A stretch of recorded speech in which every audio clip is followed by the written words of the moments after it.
Thank you so much, everyone.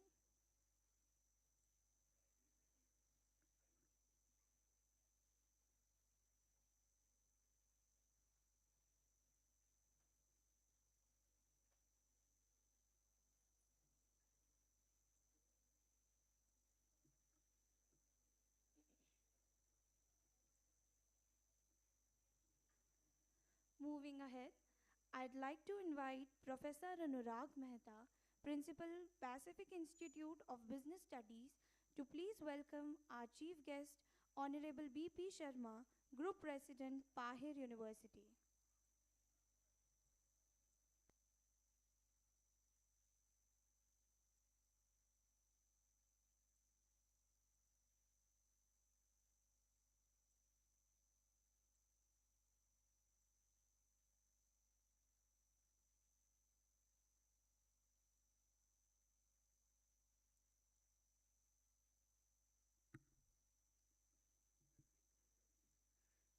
May I invite Professor V.K. Bhaduria, Director, Pacific Institute of Hotel Management, to please welcome our guest of honor, Shri Manish Joshi.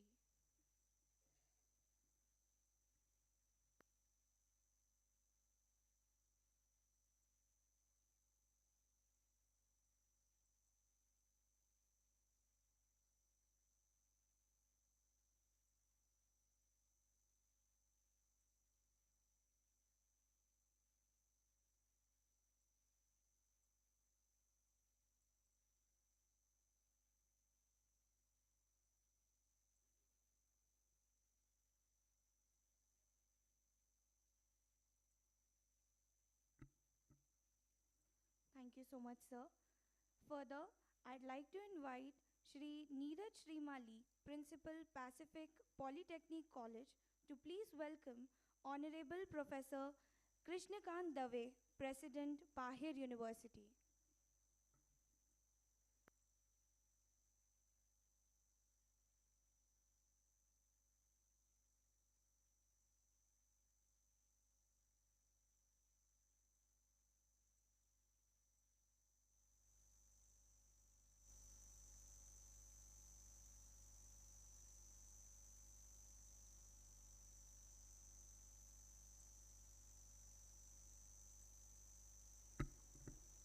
Thank you so much, sir.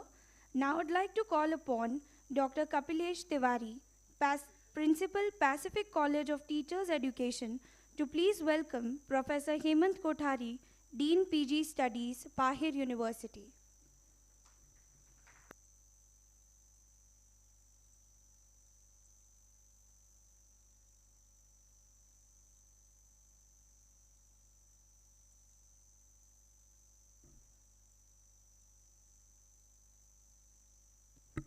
Thank you so much, sir. I'd request Dr. Ashish Adulia, coordinator to this event, to please welcome Professor Dilendra Hiran, Chairman, Science and Technology.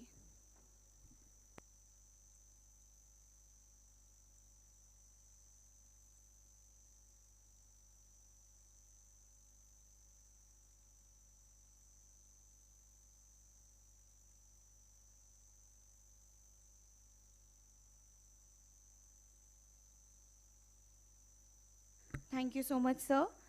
I'd like to call upon Dr. Akshat Singh Jhala, coordinator to the event, to please welcome Professor Dipin Mathur, convener and dean of Pacific Institute of Management.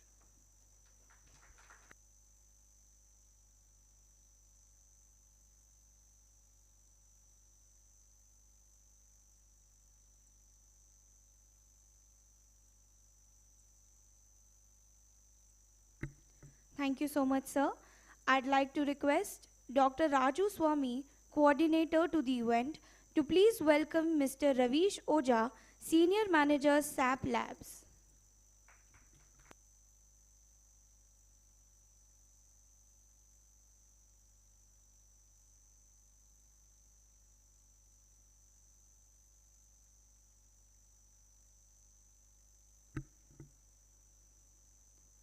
Thank you so much, sir.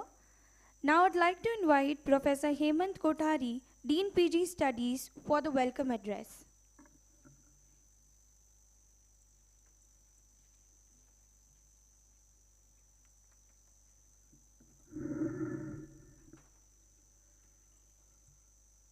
morning and welcome to Digital and Analytical Conclave 2024, an event full of excitement, thrill, and learning, especially when you have a huge number of participants from more than 20 universities from across the country, full of enthusiasm, energy, and are ready to showcase their talents in vivid activities.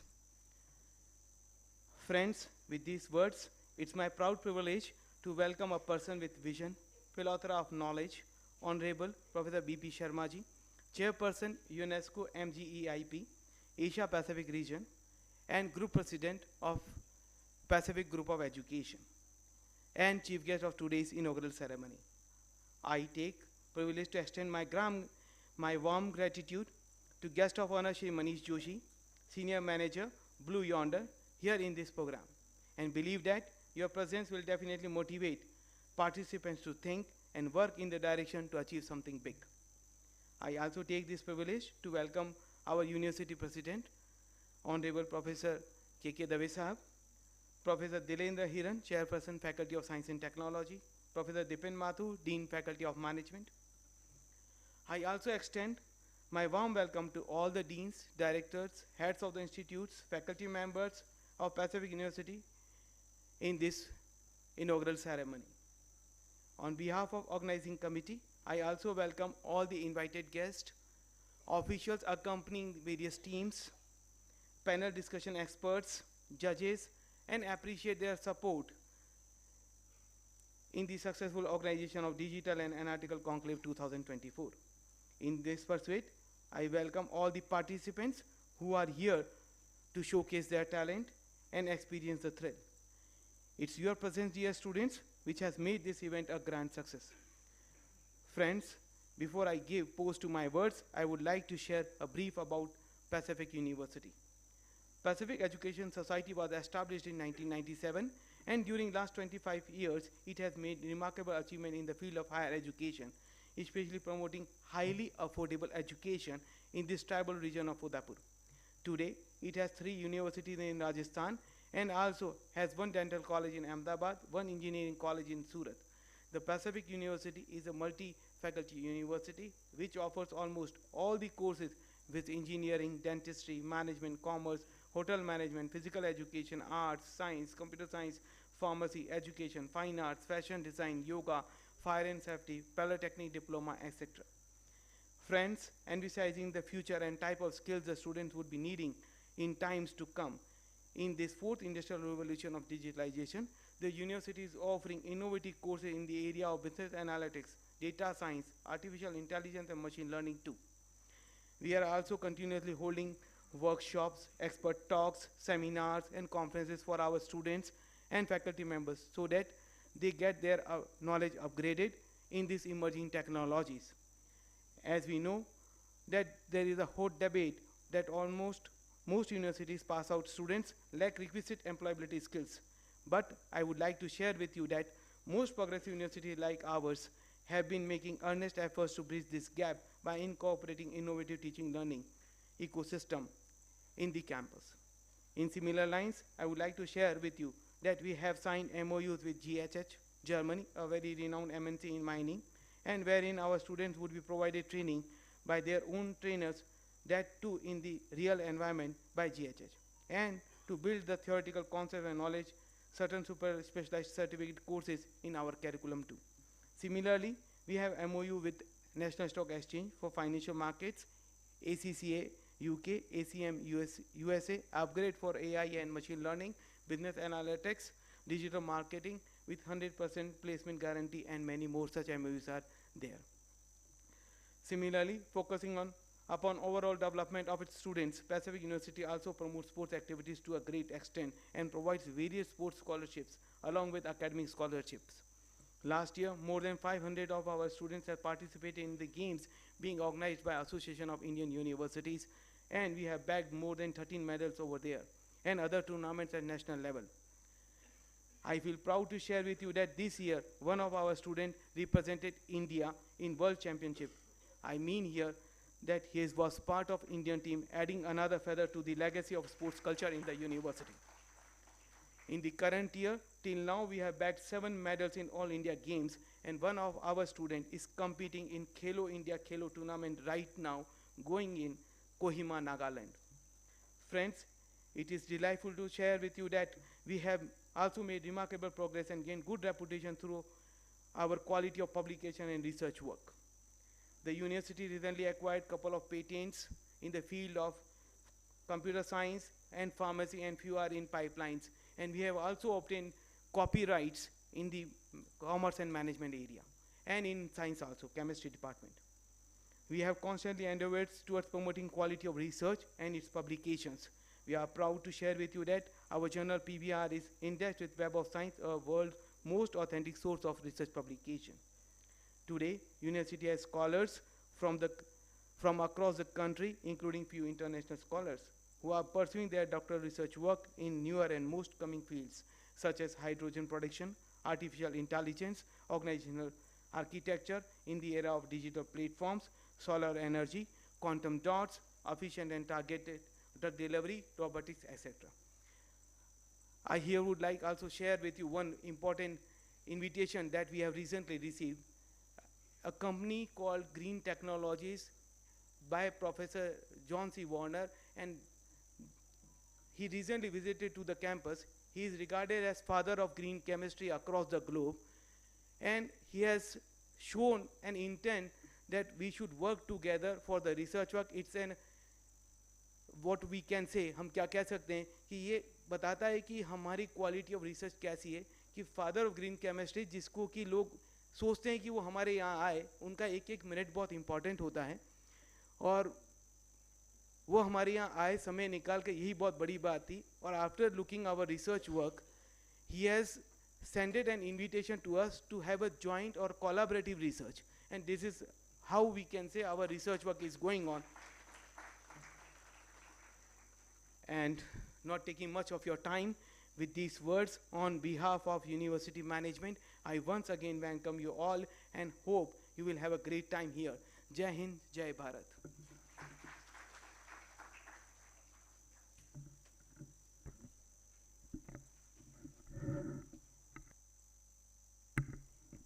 Thank you so much, sir. Currently working as Senior Enterprise Function Architect at Blue Yonder, with experience of 19 years in developing on-premise and cloud products, worked with SAP and L&T, Mr. Manoj Joshi is architect and technology enthusiast.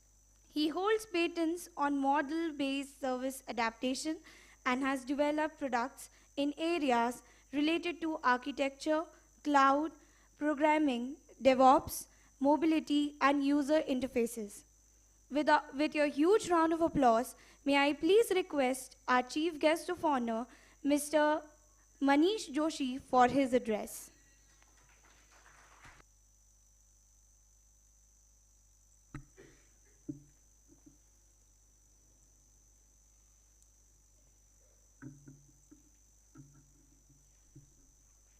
Thank you, faculty members. I would have liked to also add a couple of things about the industry, supply chain, PLM, but that's okay. Probably in coming decades we would,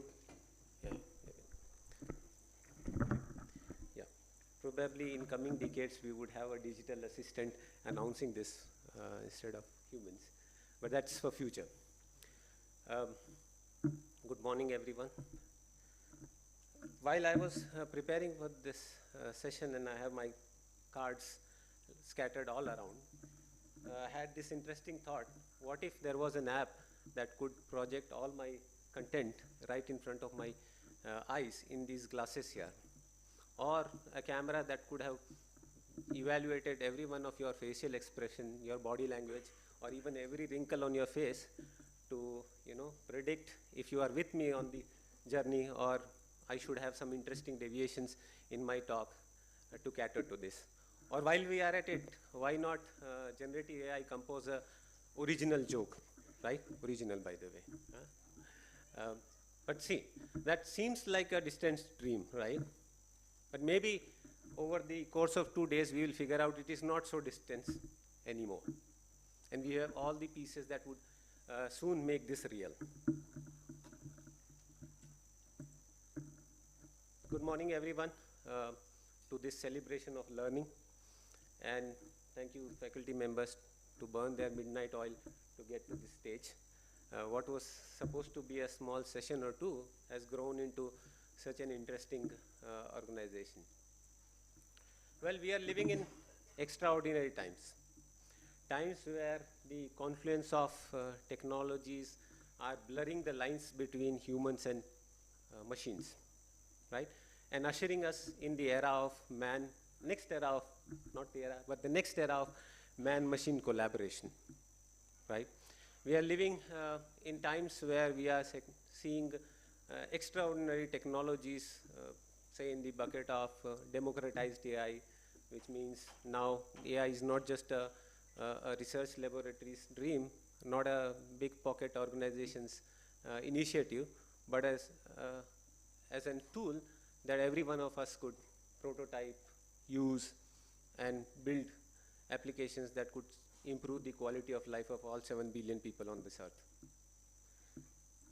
Not just democratized AI, but the digital ecosystems like Internet of Things, blockchain, and our own various platforms, ONDC, ULIP, Health Network.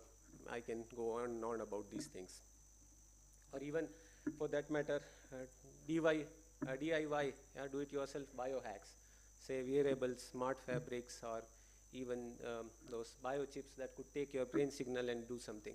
These are no longer things that the corporates are doing, or these are no longer the things that probably people with deep pockets are doing. These are the things that kids, school students, university scholars are doing in their hobby projects, and then lighting the path for organizations to come forward.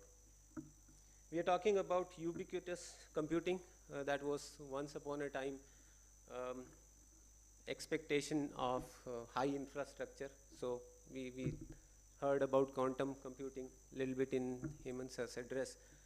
What was once a hypothetical concept that, a matter can exist in multiple states, and this is no longer a theory work, but this is a computational reality that are solving algorithms or solving problems with algorithms which were once considered as theoretical science or hypothetical use cases, now making real to an extent that you have simulation of probably these sofas here to figure out how much weight can these sofas really take by computing every small triangle in this sofa with the simulation of the force that will be applied on it.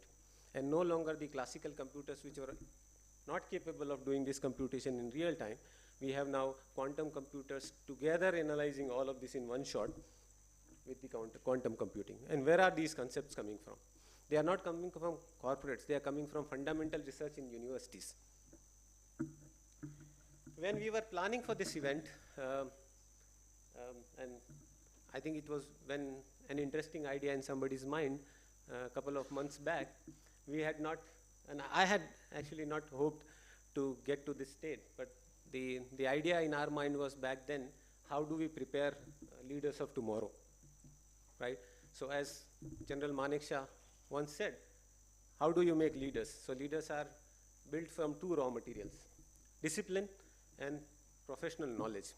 So I'll come to professional knowledge. How do we acquire such a professional knowledge, right? And when I'm thinking about this, what I'm remembering a decade back, me and Ravishji used to sit in our office coffee corners back in SAP Labs, Bangalore, and we used to think that SAP is pursuing a dream of growing China, and there will be a new lab coming into China. This is, by the way, a decade-old news, but yeah, that there will be a new lab in China, and what would be our future? So some of us were anxious, and some of us were complacent that China would never be able to, replace Bangalore as a labs location. And I said, why? Why do you think so? Well, because they don't know English, right? So, okay, and I mean, are you serious? Is English the only reason why our labs network would have an edge over China? Not really. What the next decade proved to us that was not the only knowledge that we had. The knowledge was digital technologies that we were on par with anybody else. So you would realize today, AI startups are more in India than in United States. And soon probably we will also make chipsets. And from where is this professional knowledge coming in? The professional knowledge comes from fundamental research. And where is the fundamental research happening? Events like this, time and again, push us towards that fundamental research. We are not living in a world where you have an idea that you write it into database and magically after a month you say same data from the database and now this is the innovation. No, that's not what's happening. What's happening is that we are doing fundamental research in the areas that were not envisioned before. I will just take 3 examples. Maybe that would be already too much, but they are close to my heart, so I will anyway say it. Think about, we have a booth for AR and VR. That's my favorite topic, and my son's too. Think about the fundamental research in this area. We are living that we know that a lot of AR research is happening. We are able to put virtual content into real environments. Some time back, we had that Pokemon Go, right? You probably remember that thing. It did good and bad things both. But what is missing link in that so many years after the AR was there, we still have no fundamental research that could confidently project a virtual content in the very precise location where it's supposed to be. Now you see, we do that by what? GPS signals. GPS signals are so flaky. Engineering students probably know this, that you can get the accuracy of 30 meters, 90 meters sometimes. In India, we have 30-meter resolution. Probably we'll get 3-meter resolution with Bhuvan helping us. But there is an inaccuracy. So if you can't figure out if I'm standing on this corner of the building or the other corner of the building, how am I going to project the virtual model of that projector precise location as I see through my eyes? So that means there has to be something that needs to be researched in not just now GPS location, but computer vision of figuring out by the edges of this building, figuring out by the shades of the light that where exactly a model should appear, right? And there has been no research done in that subject. So there I give you one idea. Probably after 2 days you would have worked on it, established some patent, write a research paper. The other example, in this very same room, we did a session on 3D printing, right? And back then I said you have to make a model in Onshape, and then you have a 3D printer that is writing layer by layer how the model is overlaid. But remember, the problem was, you see, you make one layer and then you make another layer on top. But if you had an overhang, a model which was supposed to raise some portion out, and now you put the lower layer which was supposed to be this thick, and now the upper layer has to be little bigger, but that layer cannot be printed in mid-air, right? Obviously it will fall down because the molten metal or plastic would just come down. So what is the fundamental research that would build next generation of slicers that could print probably at an inclined angle, so that every layer is now no longer bottom layer and top layer, but they are on a 45-degree angle, so that you can still print an overhang without a support.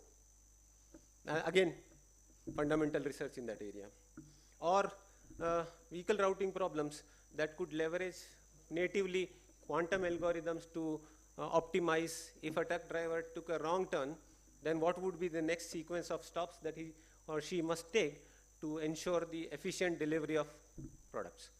All these fundamental research, where would it be done? It will be done at our universities, between people like you, guided by our esteemed faculty members, and then patenting, maintaining our edge for tomorrow. And are we alone in thinking this? Government of India, with its Atal Innovation Mission, already foresees the need of empowering the universities and schools to do this innovation for tomorrow. You would be surprised to know that there are 10,000 Atal Tinkering Labs all over the country that are teaching students as young as 6th standard how to build IoT applications, how to use miniaturized electronics, how to use DIY kits, 3D printing to build something future. Think about, this is happening in schools, 6th grade students. There are 72 Atal incubation centers in the country that are running by the funding from the government in the universities. These 72 incubation centers have built 3,500 plus startups. Out of that, 1,000 startups have women founder. And there are 32,000 jobs, 32,000 plus jobs that these startups have generated. Not call center anymore, I'm nothing against them, but the real hardcore job. And that's where probably next time I come to this university, I would hope that there is an incubation center right between us, and we are doing this fundamental research. All this was collective good, but is that it? We say in Hindi, right? Akela chana bhad nahi phod sakta. But in the technology space, you would be surprised, akela chana bhad phod raha hai, right? So what that means is there are individuals, independent people who are now part of a revolution called Maker's Revolution. I touched about that when we were doing this 3D printing here. The Maker Revolution is all about individual people building classy things, whether that is in terms of mechanical components or mechanisms that were not envisioned before, or it is democratized hardware that you get now open source all over, Arduino, Raspberry, they are enabling this mission. Or is it about open source communities that are bringing cutting edge technologies in everybody's reach. Now you no longer need to have 20 people with deep pockets or connections all over the world to build something interesting. You can deploy them free of cost in Azure Cloud, in Google Cloud, because all of these companies are giving free credits for individual makers to build something for future. And I am bullish that India would do this. Why would India do this? Because we have an excellent digital infrastructure all around. Probably you would have heard of this term called India Stack. All your ONDC, probably we have a session or two, your ULIP, your healthcare, your education via blockchain, and Ravish is expert here enlightening us in few days, or not few days, in few minutes, sorry. So India has all that infrastructure. When we talk about AI, what is more important in AI is the data.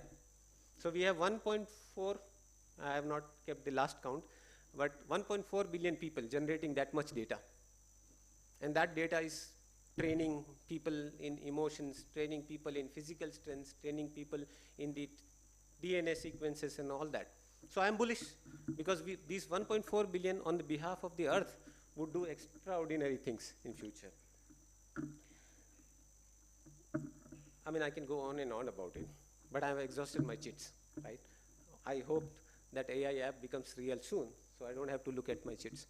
But in the end, I would like to, conclude. 9th December 1968. This is a year we all software engineers remember very hard because we, not me, I'm not that old, but we have heard and people have seen a very engaging demo, and they used to refer it as mother of all demos because it had all these interesting computer-aided designs and human-computer interface and all of that. So this is that big a moment. We are now in the mother of all events today.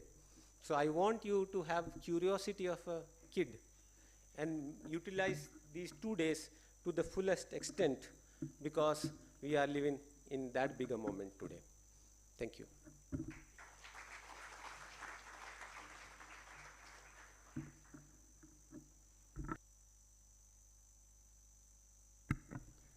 Thank you so much, sir. Professor B.P. Sharma, Chairman to UNESCO Mahatma Gandhi Institute of Education for Peace and Sustainable Development, has participated in ministerial meetings of the WTO in Mexico, Hong Kong, and Kenya. He has been awarded with Mahamana Madan Mohan Malviya Award, V.K.R.V. Rao Lifetime Achievement Award, Excellence Award by Hindustan Times Group, Lifetime Achievers Award by Dainik Bhaskar Group, and Achievers Award for Best Contribution in Management. Without further ado, may we please, with huge round of applause, welcome our chief guest, Professor B.P. Sharma, for his address and for the declaration of the opening of the conclave.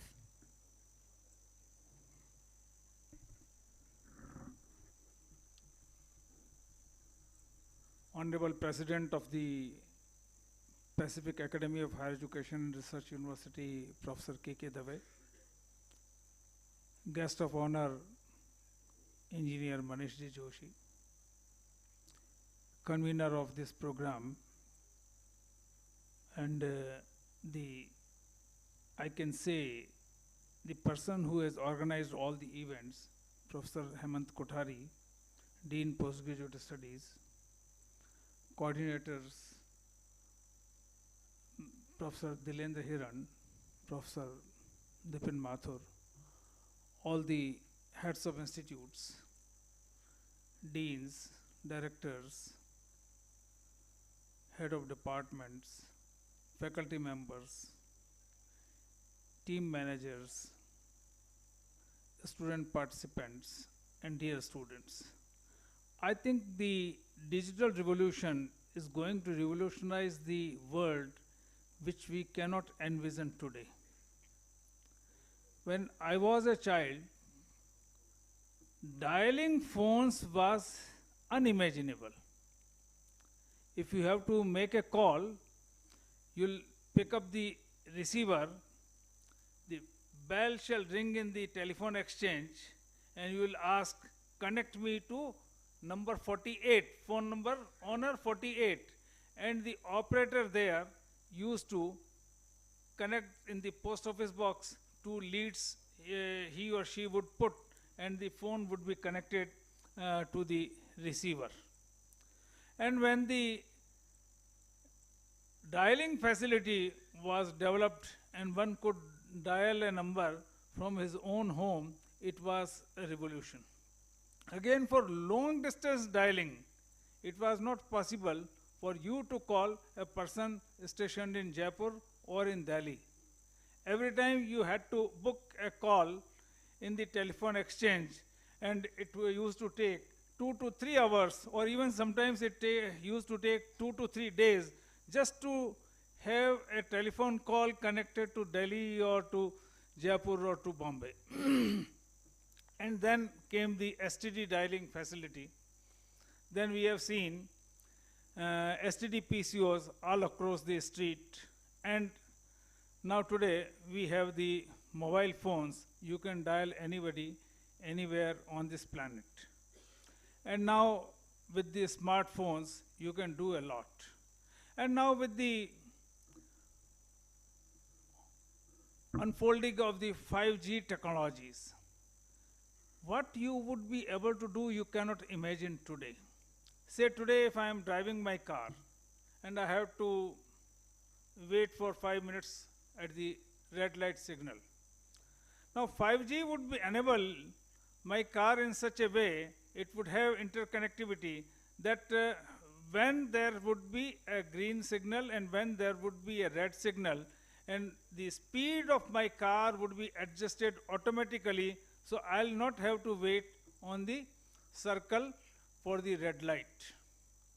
So just what distance we have traveled when we had to make a telephone call, we had to ask the person in the exchange. And today now, even when I would be driving my car, I'll not have to wait at the signal. The 5G telecom technology would be revolutionizing the life. Now, when we just imagine what the digital technologies are going to do and what analytics is going to do, even it is difficult to imagine today. And that is why Pahar University is the first in the country to have conceived the idea of organizing this kind of digital analytics conclave.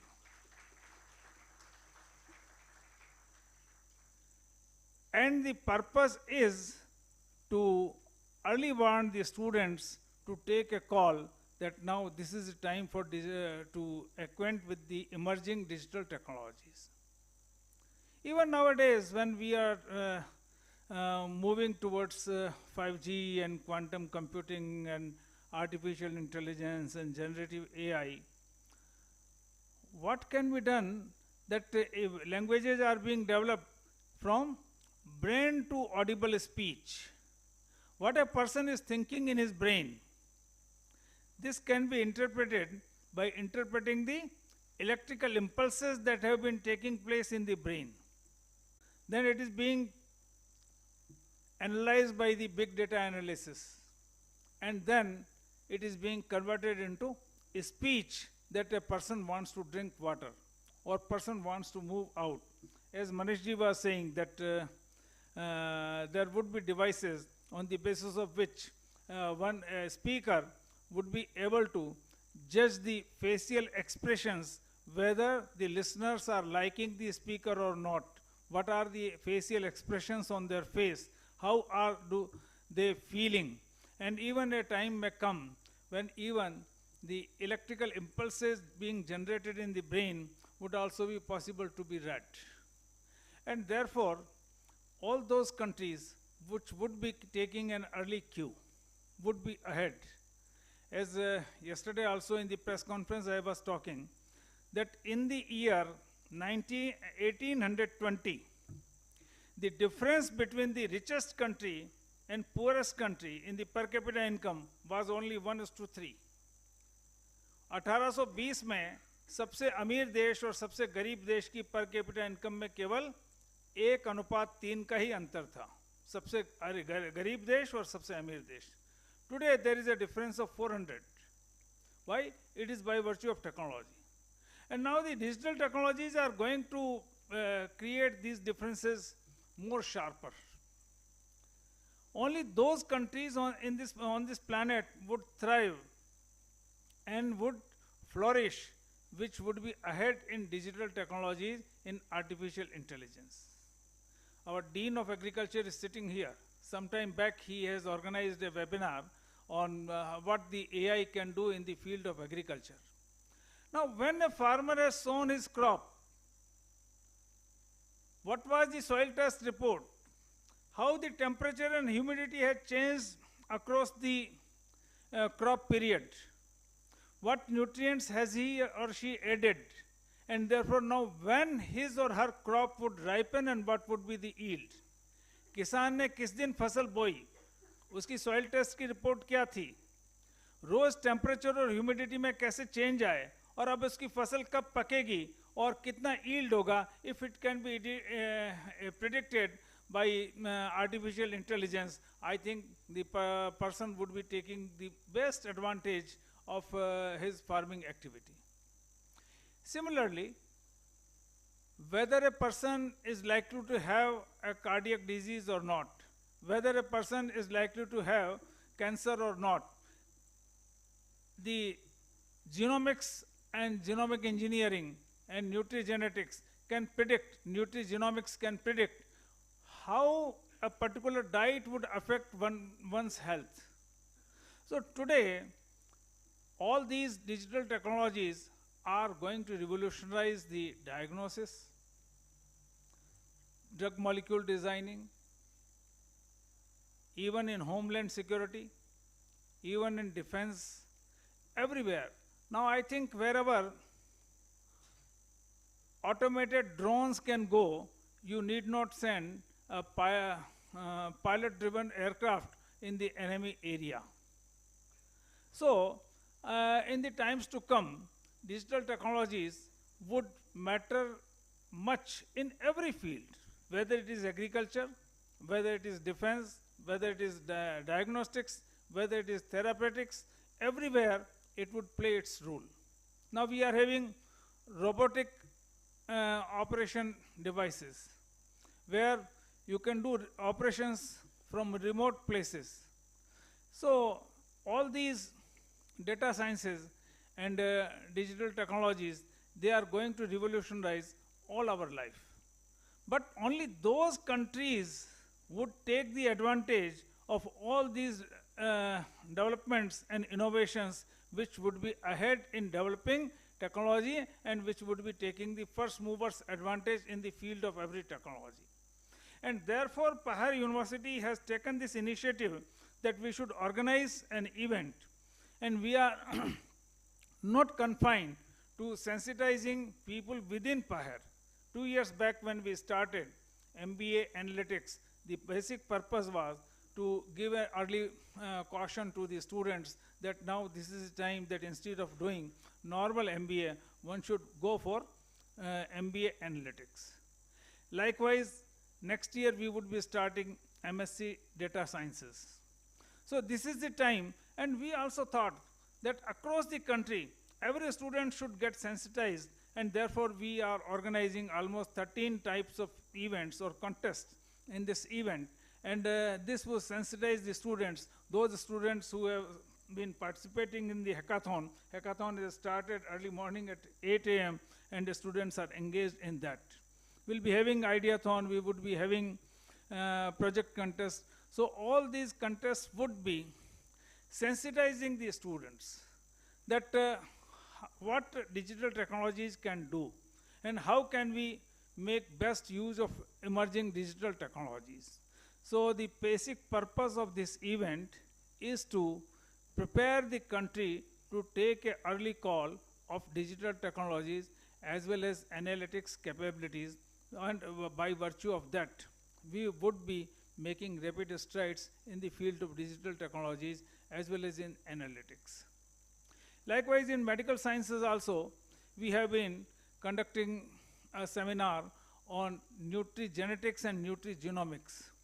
That is how you can analyze the genomics of a person, that is genomic sequence of a person. One may have the problem of high blood pressure by eating more salt, other may not have. Now DNA-wise test and data sciences can help to find out which person would have problem of high blood pressure by eating more salt and which would not be having. So a lot can be done with the help of data sciences, and therefore this event is going to help country to identify the business potentials. Manishji was talking of startups. Actually, it is the startups space which has led India to steal the limelight in the area of many digital technologies. After the COVID, actually digital technologies have evolved very fast, and India has taken an advantage, and our digital industry has grown leaps and bounds after the COVID. So this is just, we could take the advantage, and India was the solution provider for all kind of meeting devices and many other things. Maybe our corporates are not taking advantage. We have been working for companies from outside. Now I think the startups that have been coming up, certainly they would be helping country to develop own products. Sometime back I was reading that in the overall software product exports, India has less than 1% share. We are providing services, but we are not developing the products. So this is the time when we develop software products. This is the time when we develop digital products in every field, whether it is the medical science or whether it is the agricultural science or it is the commercial applications of this. Now we see that every tea shop owner at the street side is having the UPI payment facility. He is showing the barcode, and you can make the payment QR code, and you can make the payment, and a person taking a tea of 10 rupees or 20, taking a samosa of 20 rupees or 15 rupees is making the payment through that.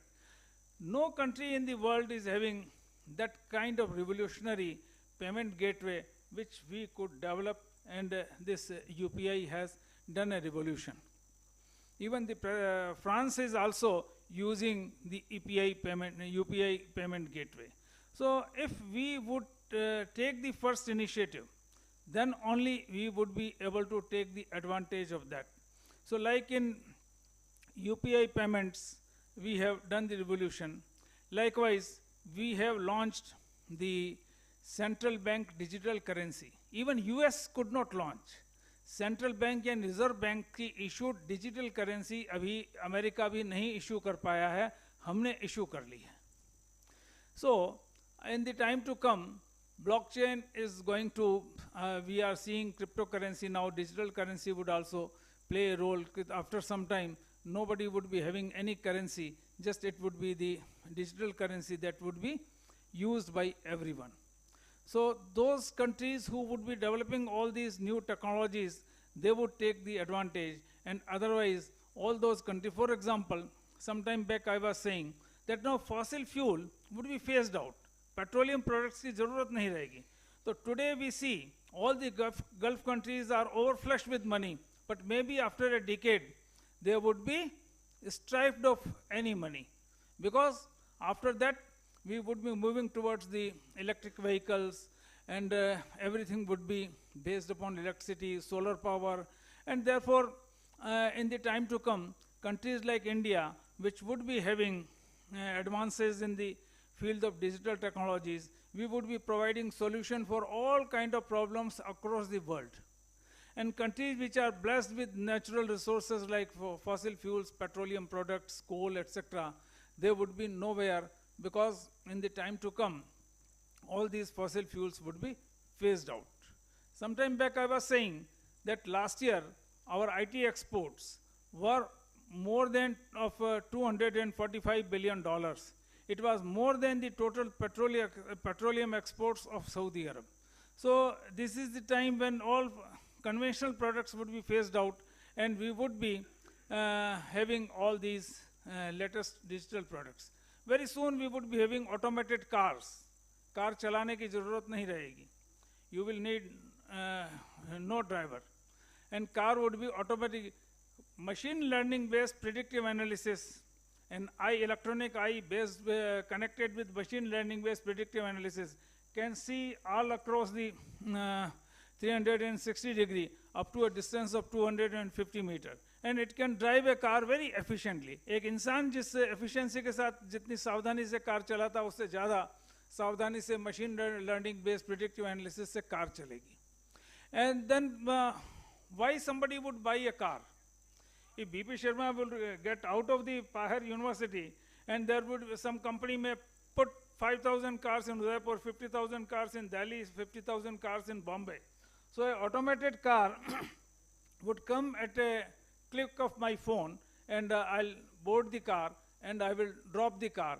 Or uske baad mein there would be no car dealers would be required. Nobody would be owning the car. Directly companies would be putting the cars in the cities, and everybody would be using those automated cars, because those automated cars would keep on running in the streets, and wherever anybody would need, like today we call Ola or Uber. So likewise today Ola, Uber drivers are there. Now there would be no drivers. So everything would be revolutionized. You cannot, so if you can just envision what changes are going to be introduced by virtue of all these digital technologies, I think we would be the winner. So with this note of hope that India shall be the leading country in next decade in the field of digital and analytics world.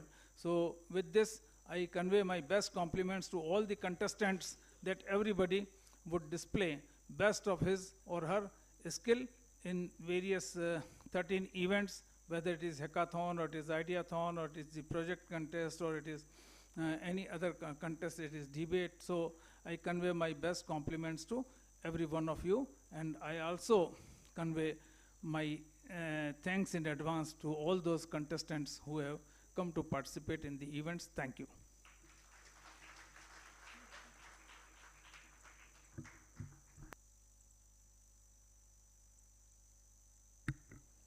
Thank you so much, sir. May I now invite Professor Krishnakant Dave, President Bahir University, to please grace the occasion with his presidential address.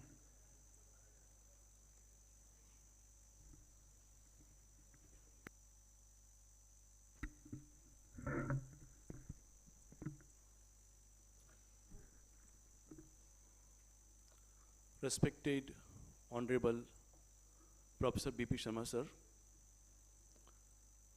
our chief guest of this program, our guest of honor, Manish sir,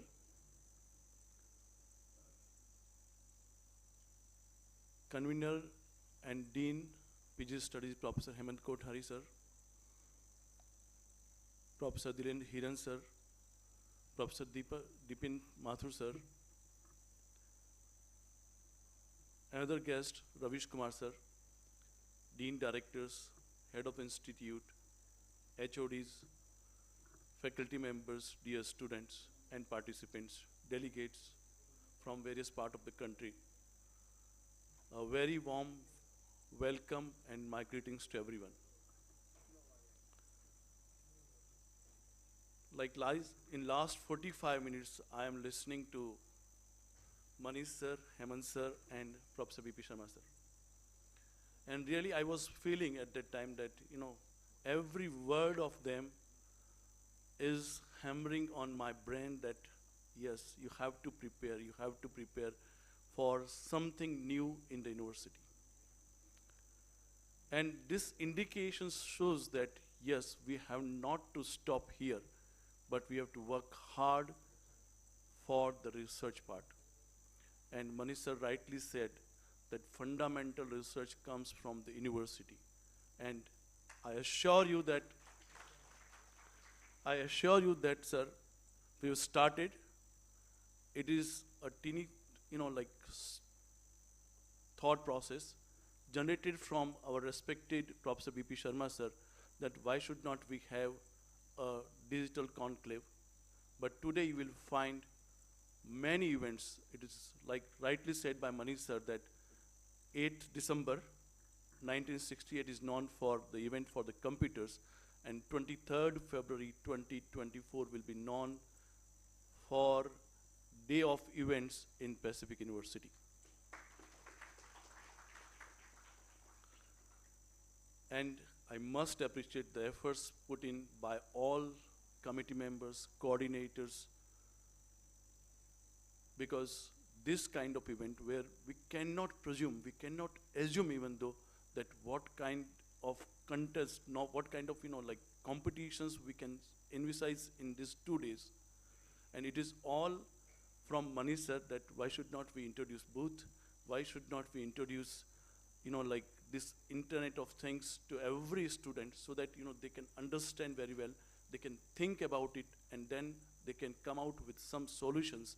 And that's why hackathon, ideathon, datathon, business quiz, debate, everything you will see in this 2 days program. And I expect from everybody, every student, that please put your time to watch, to see what is going on. You will understand and you will try to do something, because rightly said by B.P. Sharma sir that earlier it was gap between richest to poor country was 1:3, and if we do not implement all these things in the university, we will be far away from getting a good university in the map of India as well as in the map of the world. So I must say, this is because this is the moral and this is our responsibility being heading the institute, that yes, I assure you that, sir, we will try our best, and you will find in next year something will come out from the university doing better part on the digital part.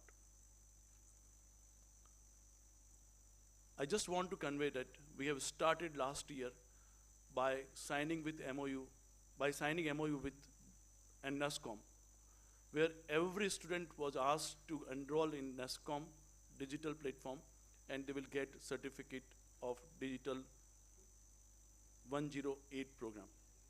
And this certificate many students have enrolled in that, and many have completed the certificate.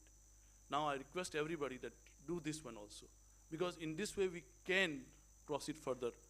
And this is again a sole responsibility of us. We will sit together, work on it, and do something for the university so that we can come in the best universities of the world, not in India but in the world, that I can presume.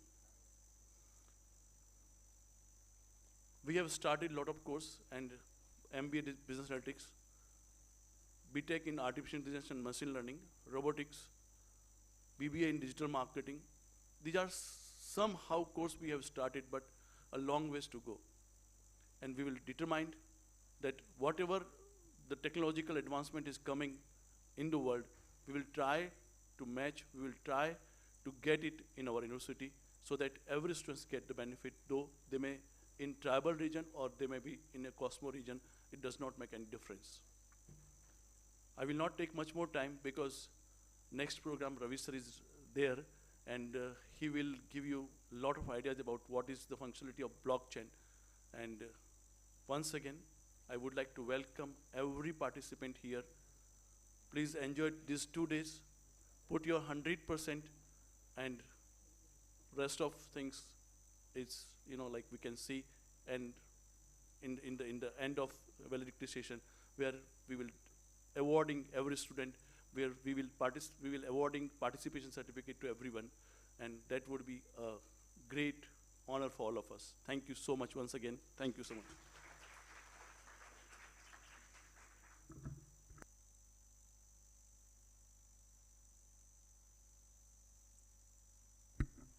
Thank you so much, sir. Now, I'd like to call Professor Dipin Mathur to please give vote of thanks.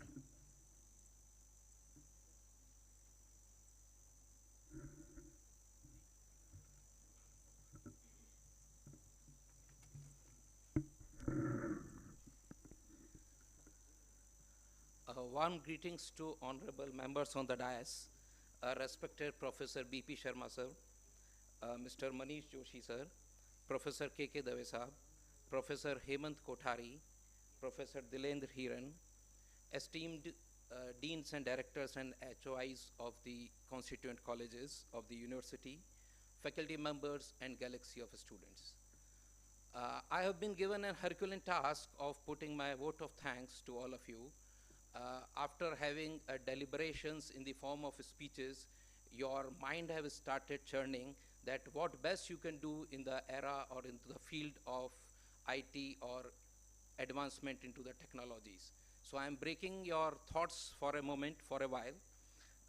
In this series, first and foremost, I would like to thank the epitome of the knowledge, the guiding force behind this conclave, the navigator of this conference, and the think tank, and father figure, Honorable Professor B.P. Sharma sir, who has always been supportive of our initiatives and encouraged us to strive for excellence during the entire journey of this conclave.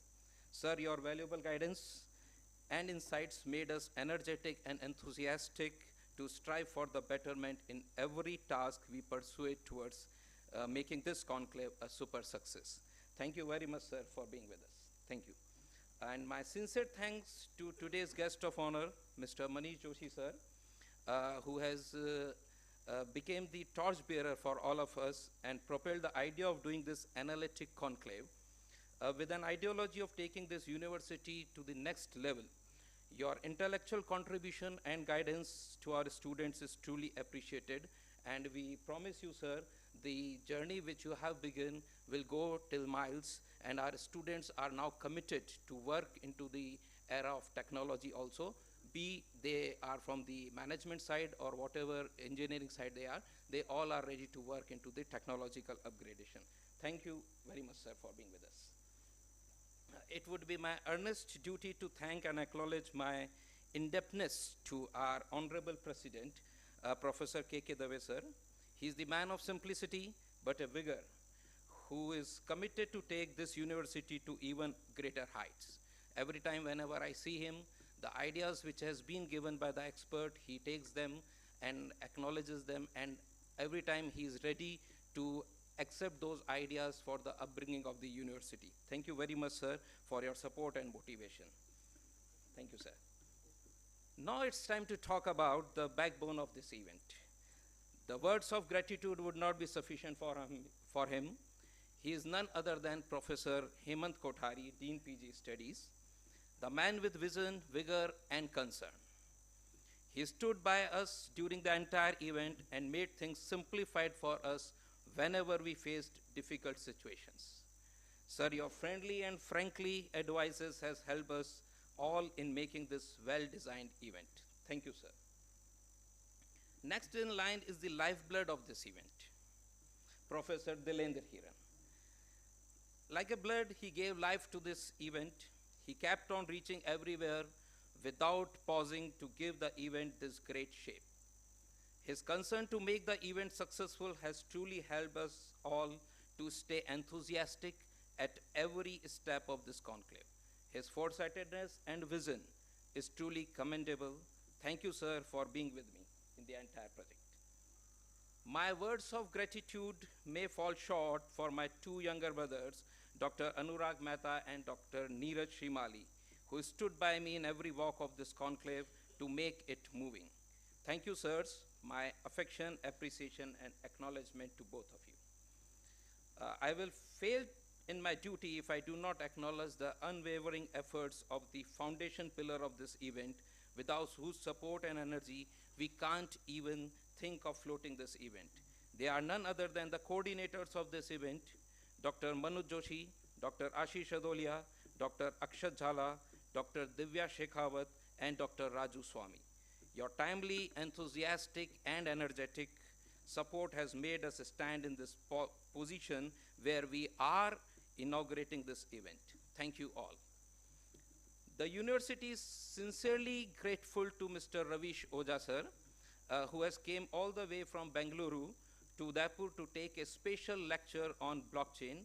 Not only this, before this conclave, he guided to our students in an online mode on the various aspects of blockchain, resultant to which the student would able to prepare for the booth of conclave. Thank you very much, sir, for your endeavors.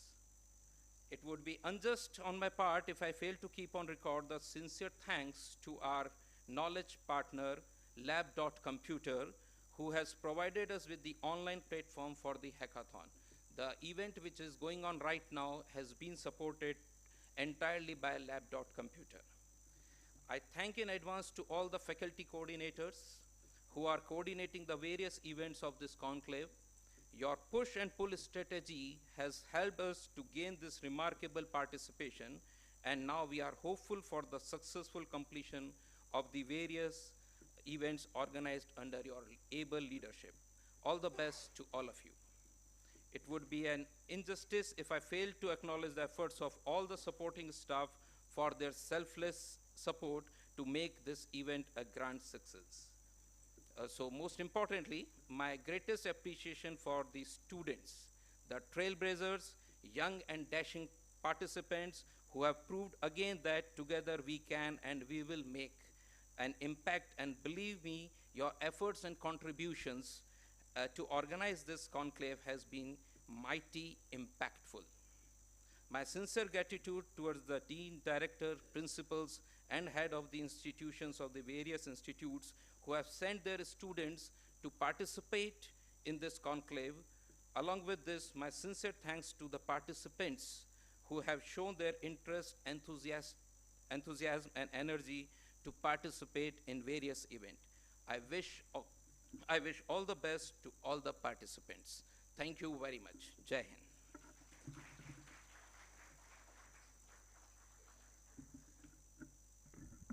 Thank you so much, sir.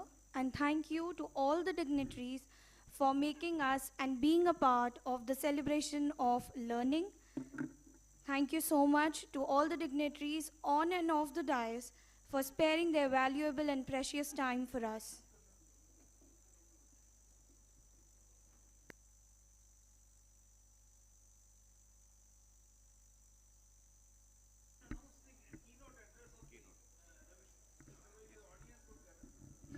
I request all the students to please stay at their seats. I'd like to hand over the mic to Kashish for the expert talk session.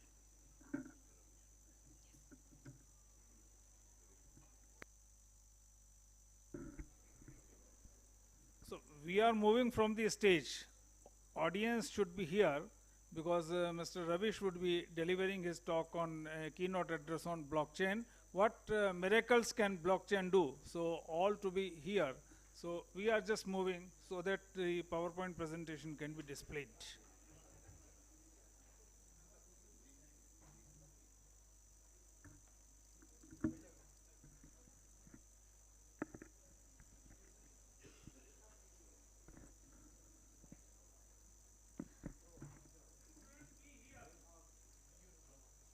Students are requested to please stay at their places.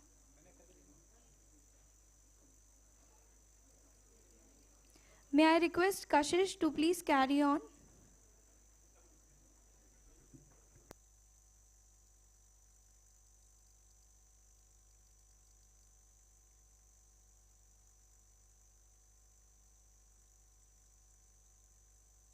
I once again request all the students, we will be starting our event after this session. Students, please be seated here.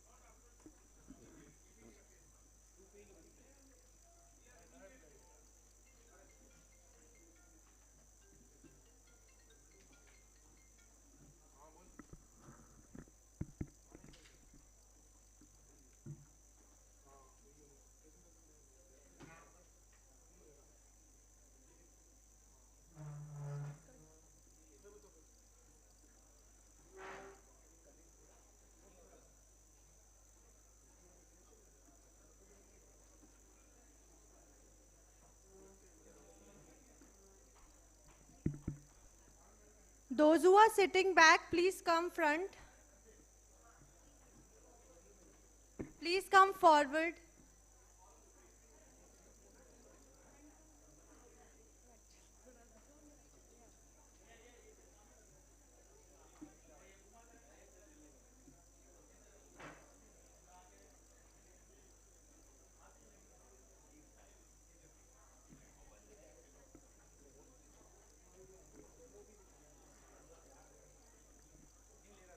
People, please maintain silence.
ठीक है वो दे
People, please maintain silence and keep your phones on silent mode.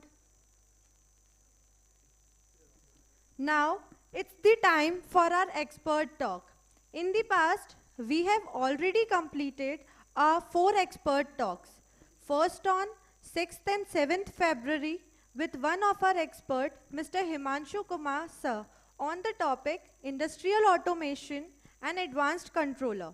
Then third expert talk with Mr. Bashit Pandya sir on 12th February on the topic Cyber Security Penetration Testing.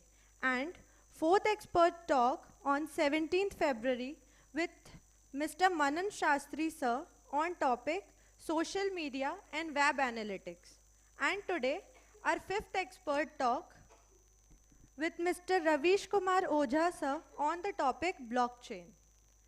Mr. Ravish Kumar Ojha sir is a business and technology enthusiast with over 18 years of experience in developing on-premise and cloud products.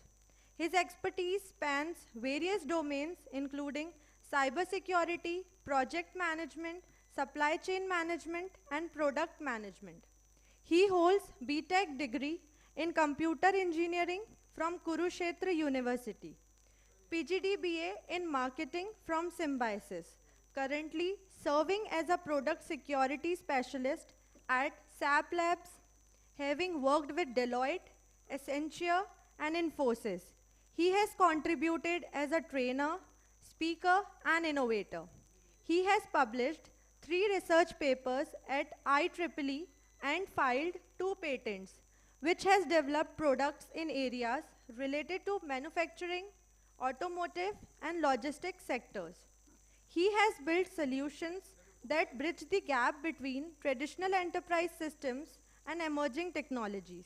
With Mr. Ravish Kumar Ojha sir's wealth of experience and expertise, we are in for an insightful session ahead. Let's give him a warm welcome. Sir, I invite you. Now the stage is all yours.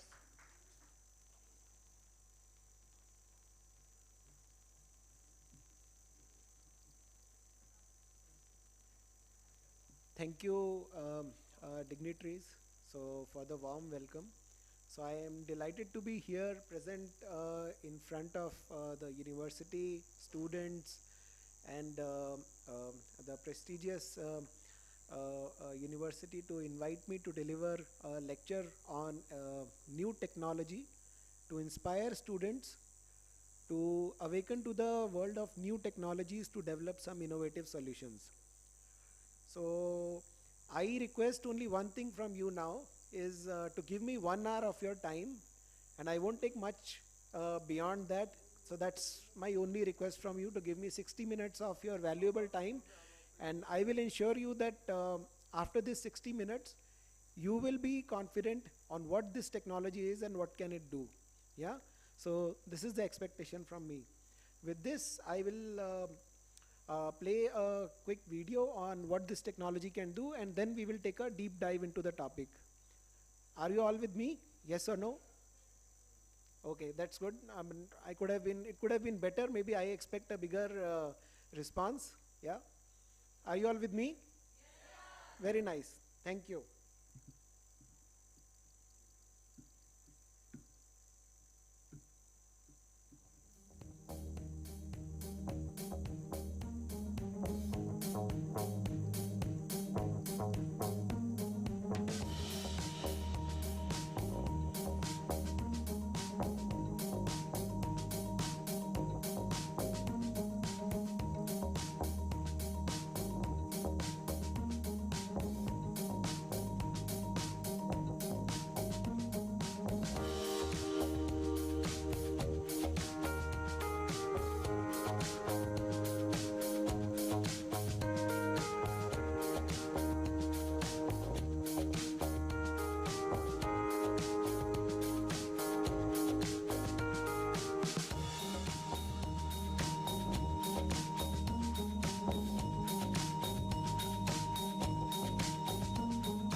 it was a very nice video presentation on blockchain, the power of blockchain and what it can do. But let's take a deep dive into the topic to understand it better. Yeah, because we are not here to watch it as a marketing slide, but our purpose is to learn the topic and what this topic can do for us.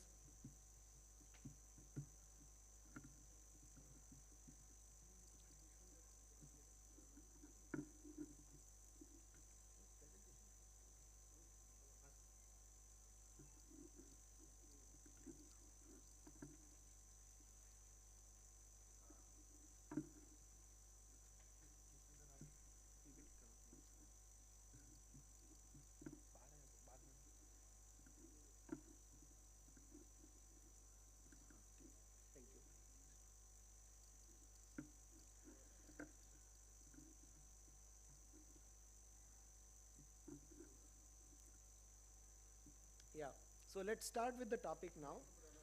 So today is our agenda for next 60 minutes, as I requested 60 minutes time from you. So I'll keep the promise that in next 60 minutes, we will learn about the blockchain introduction, the live demo of blockchain. We will watch a live demo, how blockchain works, what is the technology behind blockchain, what is the technology underlying blockchain, yeah.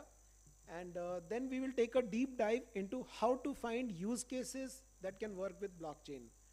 Because technology in itself means nothing if it just remains a technology. If it cannot solve a business purpose, it is no good use to us. Yeah, we have to solve a business problem with the technology. And until we learn some business use cases about technology, it has no meaning in itself. Yeah, so we will learn about industry use cases. So let's see some overview on blockchain, that what it has done, what impact blockchain has overall on our social life, daily life, or economic life. Yeah. So we have been hearing about Bitcoin. Yeah, Bitcoin has been a buzzword in past few years, and you would have heard about cryptocurrencies. People are talking about it, and all kind of bad notions about cryptocurrencies associated with blockchain. But that's not everything. So blockchain, I will start with the phrase that blockchain is not spelled as B-I-T-C-O-I-N. Yeah. Why I say? Because I don't want to start with the notion that blockchain is blockchain has only implementation on Bitcoin. Blockchain is much more about it. Blockchain is very fundamental to our daily life. Like internet is to our daily life, blockchain is also fundamental. Blockchain is a methodology. Blockchain is a framework. Blockchain is a topic. Bitcoin is just one use case of it. Yeah. So we associate Bitcoin as in totality with blockchain, but that is not an end to it. So blockchain is an architectural concept. It's a very fundamental concept. So we have to look at the blockchain from that perspective. So there are some keywords which are thrown here, but just be with me. I will explain everything in details to you. So blockchain, it is mentioned that it's a decentralized, secure, direct transfer of digital assets, right? And you would have heard in your interactions with other experts that, yeah, these are the qualities or attributes associated with blockchain. We will learn each and every aspect into details today.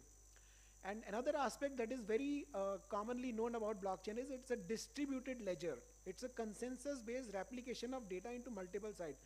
It's a distributed ledger. So in the phrase itself means it is distributed at multiple places. It's a ledger. Ledger means store of records. Distributed means it is distributed across multiple locations. It could be geographical locations. It could be servers. Just be with me with these phrases. We will look into it in deeper. Yeah. So taking on from the previous slide, these are the key characteristics of blockchain. It is decentral operational mode. So there is no central storage or the authority which says, yeah, this is yes or no, this is the transaction, this is the authority. It's a decentral mode of working. It could be different geographical locations, it could be different servers. It is transparent. Transparent in the sense it provides authenticity.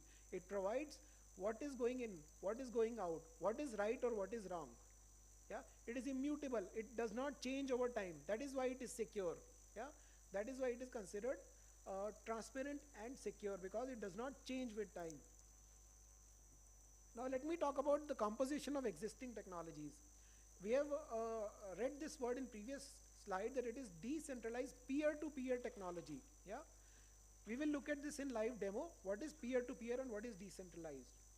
And there is a word on public and private key cryptography. We will learn about this thing also, that what is public key cryptography, what is private key cryptography. It is a consensus algorithm and there are hashing algorithms involved. So these are the underlying technologies on blockchain, on what blockchain operates. Yeah, blockchain is beyond technology. Blockchain is a complete framework for you. And these are the technologies that make blockchain available for us. Now let us learn what is hashing. Hashing is a very fundamental concept for blockchain. Without hashing, blockchain cannot exist. Blockchain cannot be utilized for us. I will tell about the definition, then we will see in the demo. So hashing is a cryptographic technique which maps data of arbitrary size to a data of fixed size. Now my voice is available at the end. Are you able to hear? Okay. Consider this as your data. This could be any language. English, French, Spanish, Hindi, Sanskrit, Tamil, it could be any language. What hashing does is transforming text or data or file of any size into a fixed length output. This fixed length output is alphanumeric signature. Alphanumeric signature is this fixed length output.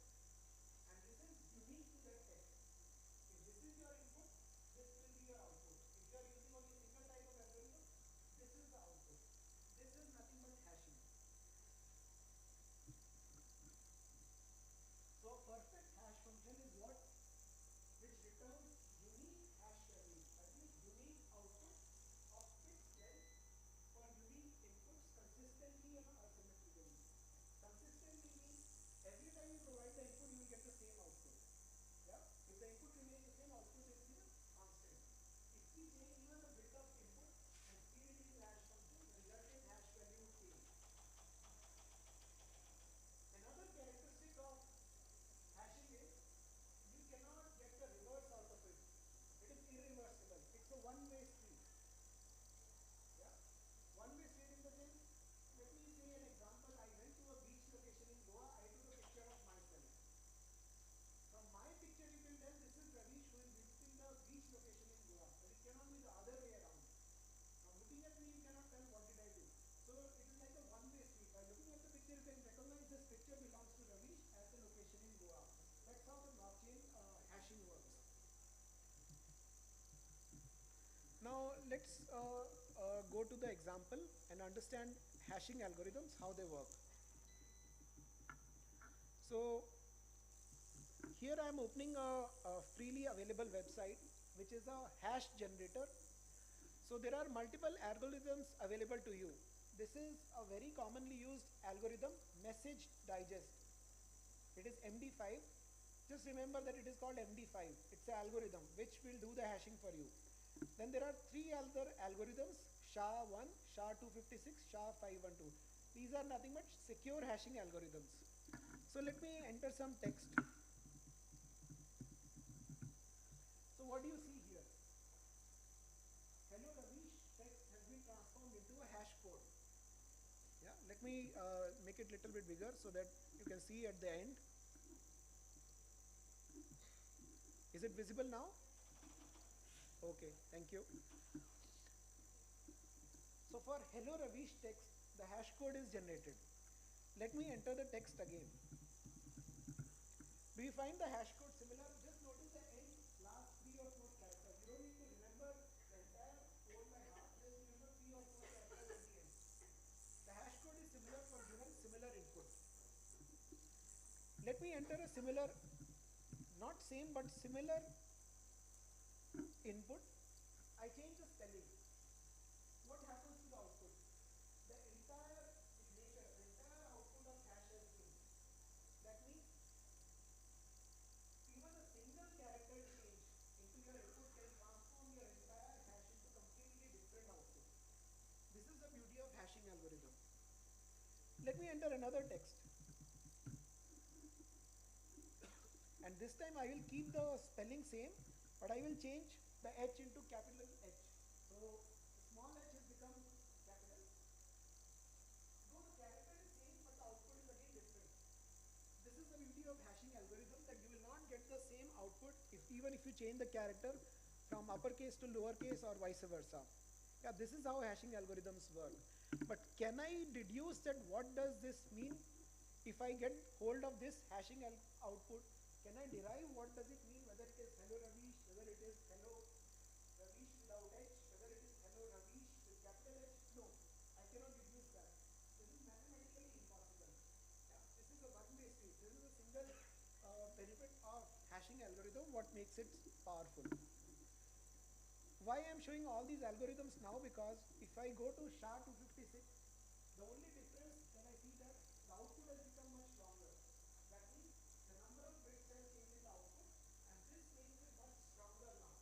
Let's say I could bring a unique supercomputer which could derive input from this output, but if I increase the number of bits, it again becomes mathematically impossible for me. So this is the power of algorithms, that if I change the algorithm, but the function remains the same. Even if the number of bits have changed, the output remains the same. That similar input will give you similar output. But if you change a single character, the output will be different. All good till here? Everything okay? Yeah, thank you. Now, let's go to the slide deck again and learn something more. So we have learned hashing till now. Hashing is very fundamental to blockchain technology. Now let's see what is blockchain. This is how a block looks like in blockchain. Forget chain for now. Let's break the word blockchain into two parts. There is a block, then there is a chain of blocks. This is how a single block will look like. This is the core part of your block. This is your data. This data can be your text. This can be your file. This can be your audio clip, even could be a video clip. This can be your data here. Nonce is number used only once. So these are the unique numbers which are generated by your algorithm to make hash. Now what is the significance of previous hash and next hash? Now let's see the next slide. My hashing algorithm will take this input data, number used only once, and the previous hash to make a block hash. This is a unique characteristic. We have already learned what is hashing in your previous demo. We will use the same hashing technique to combine this unique number. This is the unique number for every block and data. Yeah, thank you.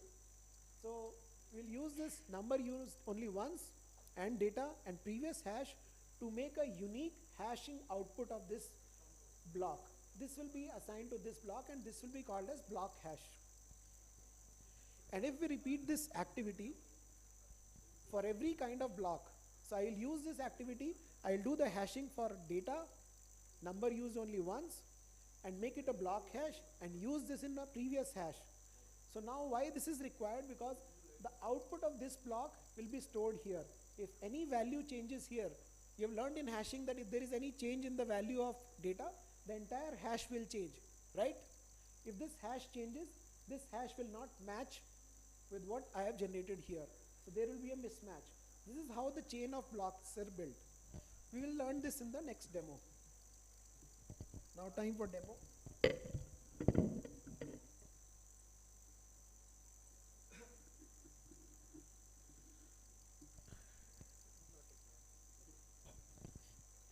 Okay, so I hope my voice is still audible at the end. Okay, thank you.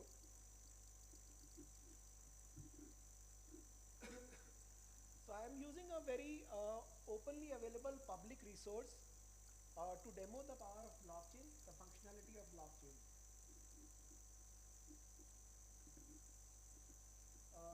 Are you familiar with the person named Satoshi? Have you heard about it? Have you heard about this person? Yes? No? Okay. Yeah, please. Yes, exactly. Yes, exactly. Thank you. So, but we will not discuss about Bitcoin here today. Okay. So I have kept this name of my server. This is considered Satoshi as my server. This is my database server, and this is the instance of the server, and this is a particular block on this server. So my text or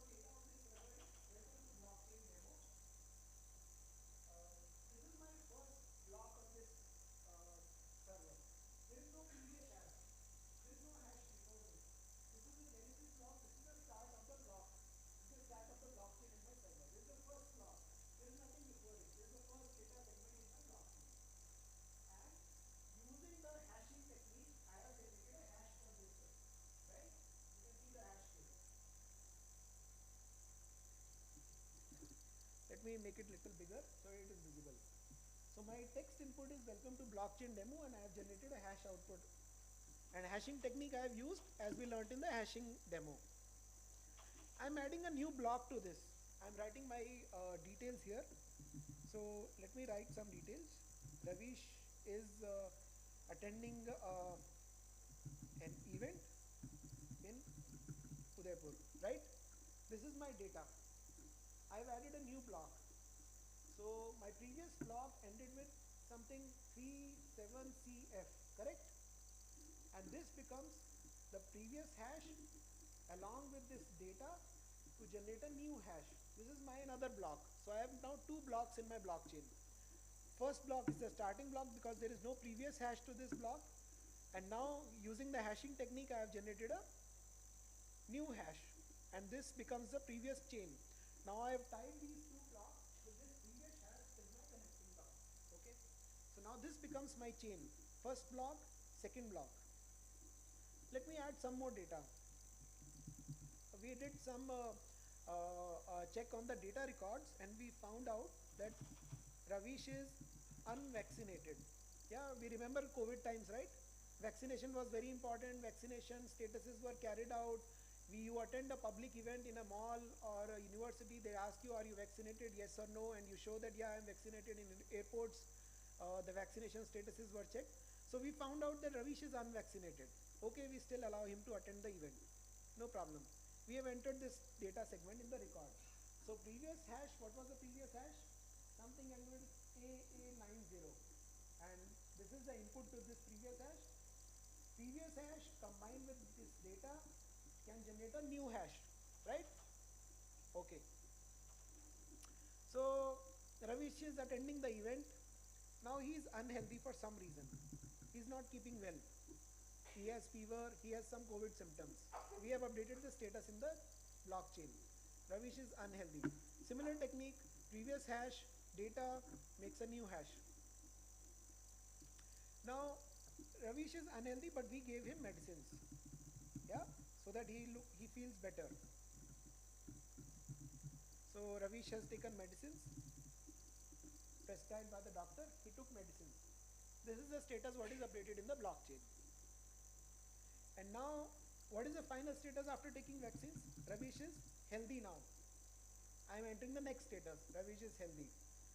Once he is healthy, he left the event. Fine? Everything going well in this story, everything going well? Everything is in sequence? This entire blockchain is only in the server named Satoshi. Yes?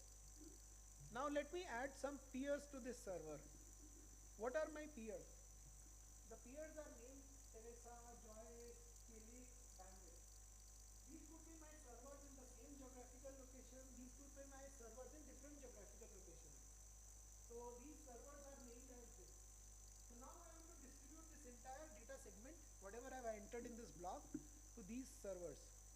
I make these nodes live. I connected them to Teresa. Yeah. So this node, Joyce, the peer is active now. I'm making every node active so that they are part of this blockchain. Now only one node is remaining to be active. I'm making it active again. Yeah. So all these nodes are active now. You can see the red signal over here. Now I hope I can see my data in all these blocks. I open the Teresa server. Do I see my entire block here? Ravish is an event in Udaipur. Ravish is unvaccinated. He is unhealthy. He took medicines. He is healthy now. He left the event. So my entire block has been distributed. The blockchain has been distributed to all the servers, right? So whatever was present in Satoshi server is also present in all these servers. What does this mean? It is distributed ledger. You heard the term before, right? In second slide.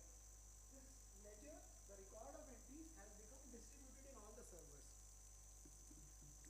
Now all these servers share the same copy of data. Now Ravish has something different in his mind. He has a different plan today. He understood that his story is not very convincing. He is attending the event in Udaipur, but he is unvaccinated is not sounding convincing. He wants to fudge data because this is invalid, right? I mean, he's unvaccinated. How can he be unvaccinated? Everybody has took vaccines, right? So Ravish comes, he has a sinister plan. He changes the status to vaccinated. Yeah, Ravish wants to say that, no, no, I'm not unvaccinated, I am vaccinated. Who says I am unvaccinated? But Ravish has changed a single character, inserted a single character, and removed some character. What does that make it? The entire hash value has changed. Right? We saw that, right? If you change a single character, the entire hash output will change. So entire hash has changed. This block has become invalid. You can see the red color. The hash value is not matching at all. Okay, Ravi says, okay, so what? If the hash value doesn't make the same change, so what difference does it make? No, but now he has realized that this hash was used to connect to the previous hash of the next block, which was used to connect to the previous hash of the subsequent block. And this makes the hash as a blockchain. Now all these blocks are connected with a chain of events. The chain of events was the hashes of every block is connected to the next block. He says, yeah, okay, let me do this crime. I want to commit this crime. I want to go ahead with this chain. I want to commit this chain. Ravish has committed this chain. He has updated the block. He has overwritten the block now with this text that, yeah, he's vaccinated. He has filed this record. It's a crime, but let's say he goes ahead. But now he sees that only this block is updated. The next block is not updated yet. So what to do? He goes to commit the change in every block. Now he has to do this exercise for every block. You realize the difference? If you want to change some data in the blockchain, you have to change every block. Just changing a DB table, database table is not enough. Just changing a single recorder file is not enough in blockchain. You have to change it everywhere. So let's say Ravish goes, he updates all the blocks. You can see the difference that this hash does not match here. So he has to keep doing this until the story is complete. Okay, yeah, Ravish is very relaxed now. He says, yeah, entire block is updated, everything is green. I was able to successfully commit this crime. What will happen in Teresa? Any guesses? Yeah, please. Okay, yeah, that's a good guess, I would say. Shall I open the server? Okay. So, welcome to blockchain. Ravish is an event in Udaipur. Ravish is unvaccinated. So that means whatever change was committed in that particular original server did not replicate here. So now Ravish has to commit the same crime in every database server. Right? So let's say Ravish says, yeah, I am a born criminal, I want to do this crime. Okay? Let's say I want to do this crime now. Ravish says I am vaccinated. Who says I am unvaccinated? Let me commit this crime. But do I need to commit this crime every time in every block? Yes. Let me say Ravish has now realized his mistake that the committing this crime was not so smart. Now he figures out that there are so many servers again. Let's go to the server Joyce. Yeah, he's attending an event. He's unvaccinated. You realize it now? This is the power of blockchain, that every server you have to replicate this. So this is the power of distributed ledger. So if you distribute a copy to everyone, you have to update the copies to every node and every server. This is the fundamental change that blockchain brings to the technology landscape. That if you commit this change, you have to commit to each and every node, each and every database server. You cannot just go away with writing or overwriting a change in a database file. You understand everything going well till now? Okay, very good. So let's end this demo. Let's see what else can we achieve with blockchain now. Yeah? So now, till now we have learned the power of blockchain. That if you want to commit a crime, you have to be ultra smart to commit a crime.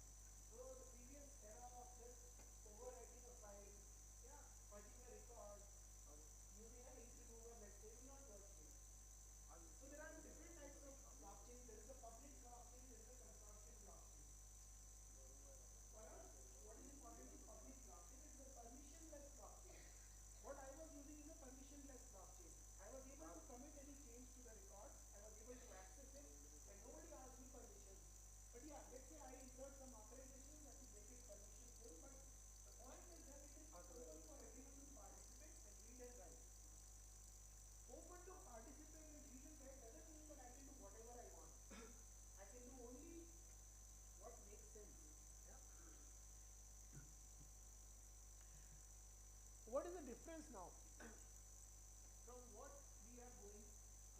where did we start and where are we going? In previous era, let's say before blockchain, there used to be central databases. So everything was transaction based and transaction will be digital in time. This was the era. Blockchain makes it different. Step by step, let's see. Blockchain makes it from only transactional database to hash or a block of transactions. Now there are a block of transactions. This is one step ahead. So we are going from central database to immutable database. Immutable is a word which you learned today, that immutable means which does not change over time. It does not change over time. It remains constant. Next step is immutable central database to immutable distributed database. I am distributing the copies to all the servers, right? I made all the servers. Remember, Satoshi's server was replicated to Joyce, so that became a distributed database. That is next step in blockchain. One more step, let's say we go, we make it decentral. Decentral database means nobody has a central authority. No database administration is sitting over there.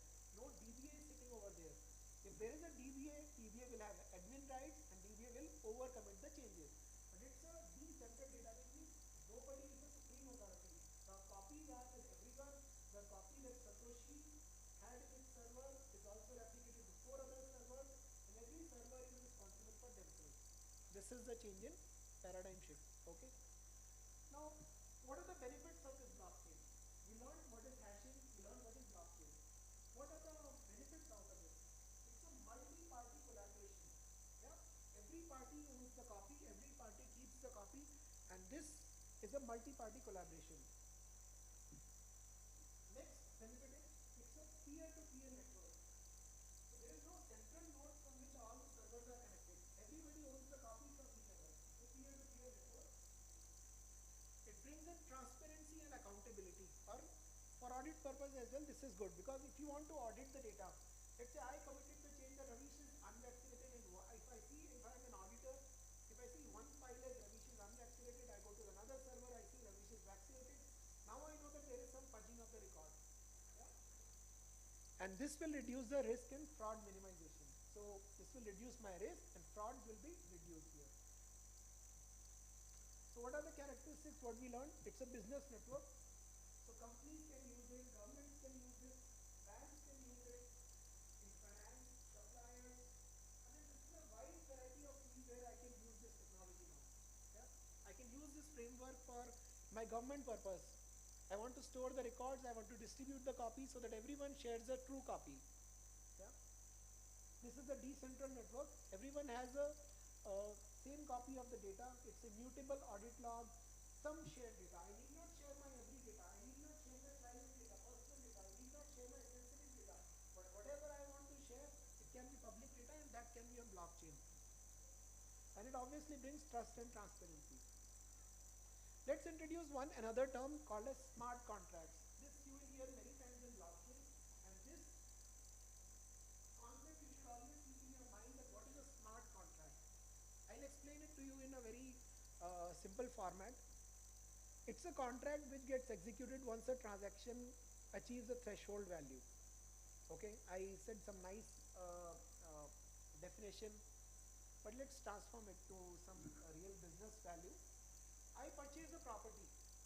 Yeah, I know property prices are not cheap in Udaipur, but I still, let's say, commit it. I purchase a property. I make payment to the property dealer. Now, property dealer introduces a condition that after 30 days of realization, the property will be transferred to you. 30 days of realization of payment. If the payment does not get realized within 30 days, the property title will not be assigned to you, and it will be assigned to the seller again. Fair enough?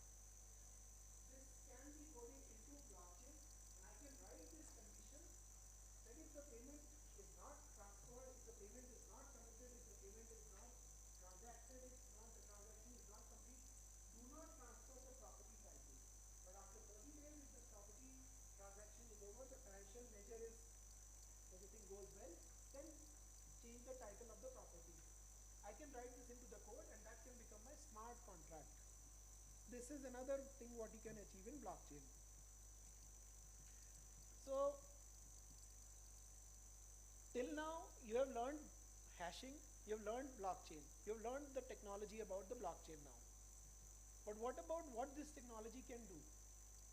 We learned what it is, but let's now dig deeper into what it can do. How to find use cases. Where did I use it in my business life? Yeah, did I use it? Yes, I used it. So let me explain some business use case from automotive industry. Let's go to some different industry. We'll not talk about the finance industry. We'll go to automotive industry. Automotive industry has automotive suppliers who supply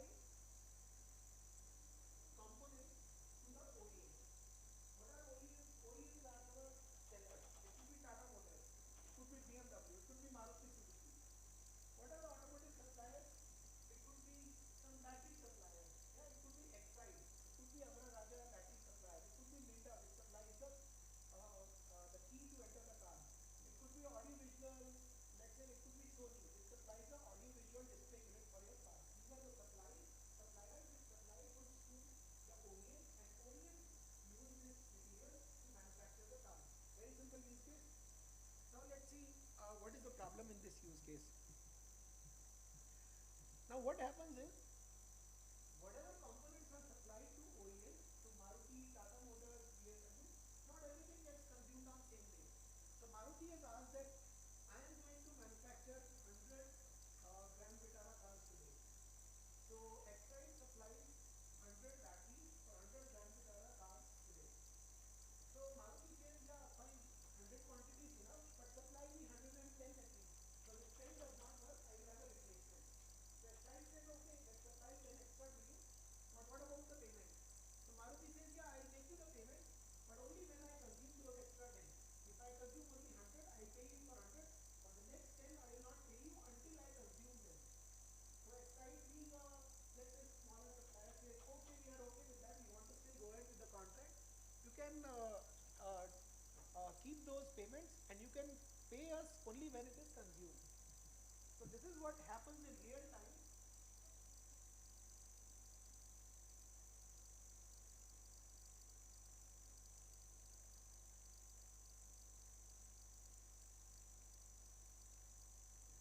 So what happens in real time is, once the consumption of the material happens, only then the OEM pays.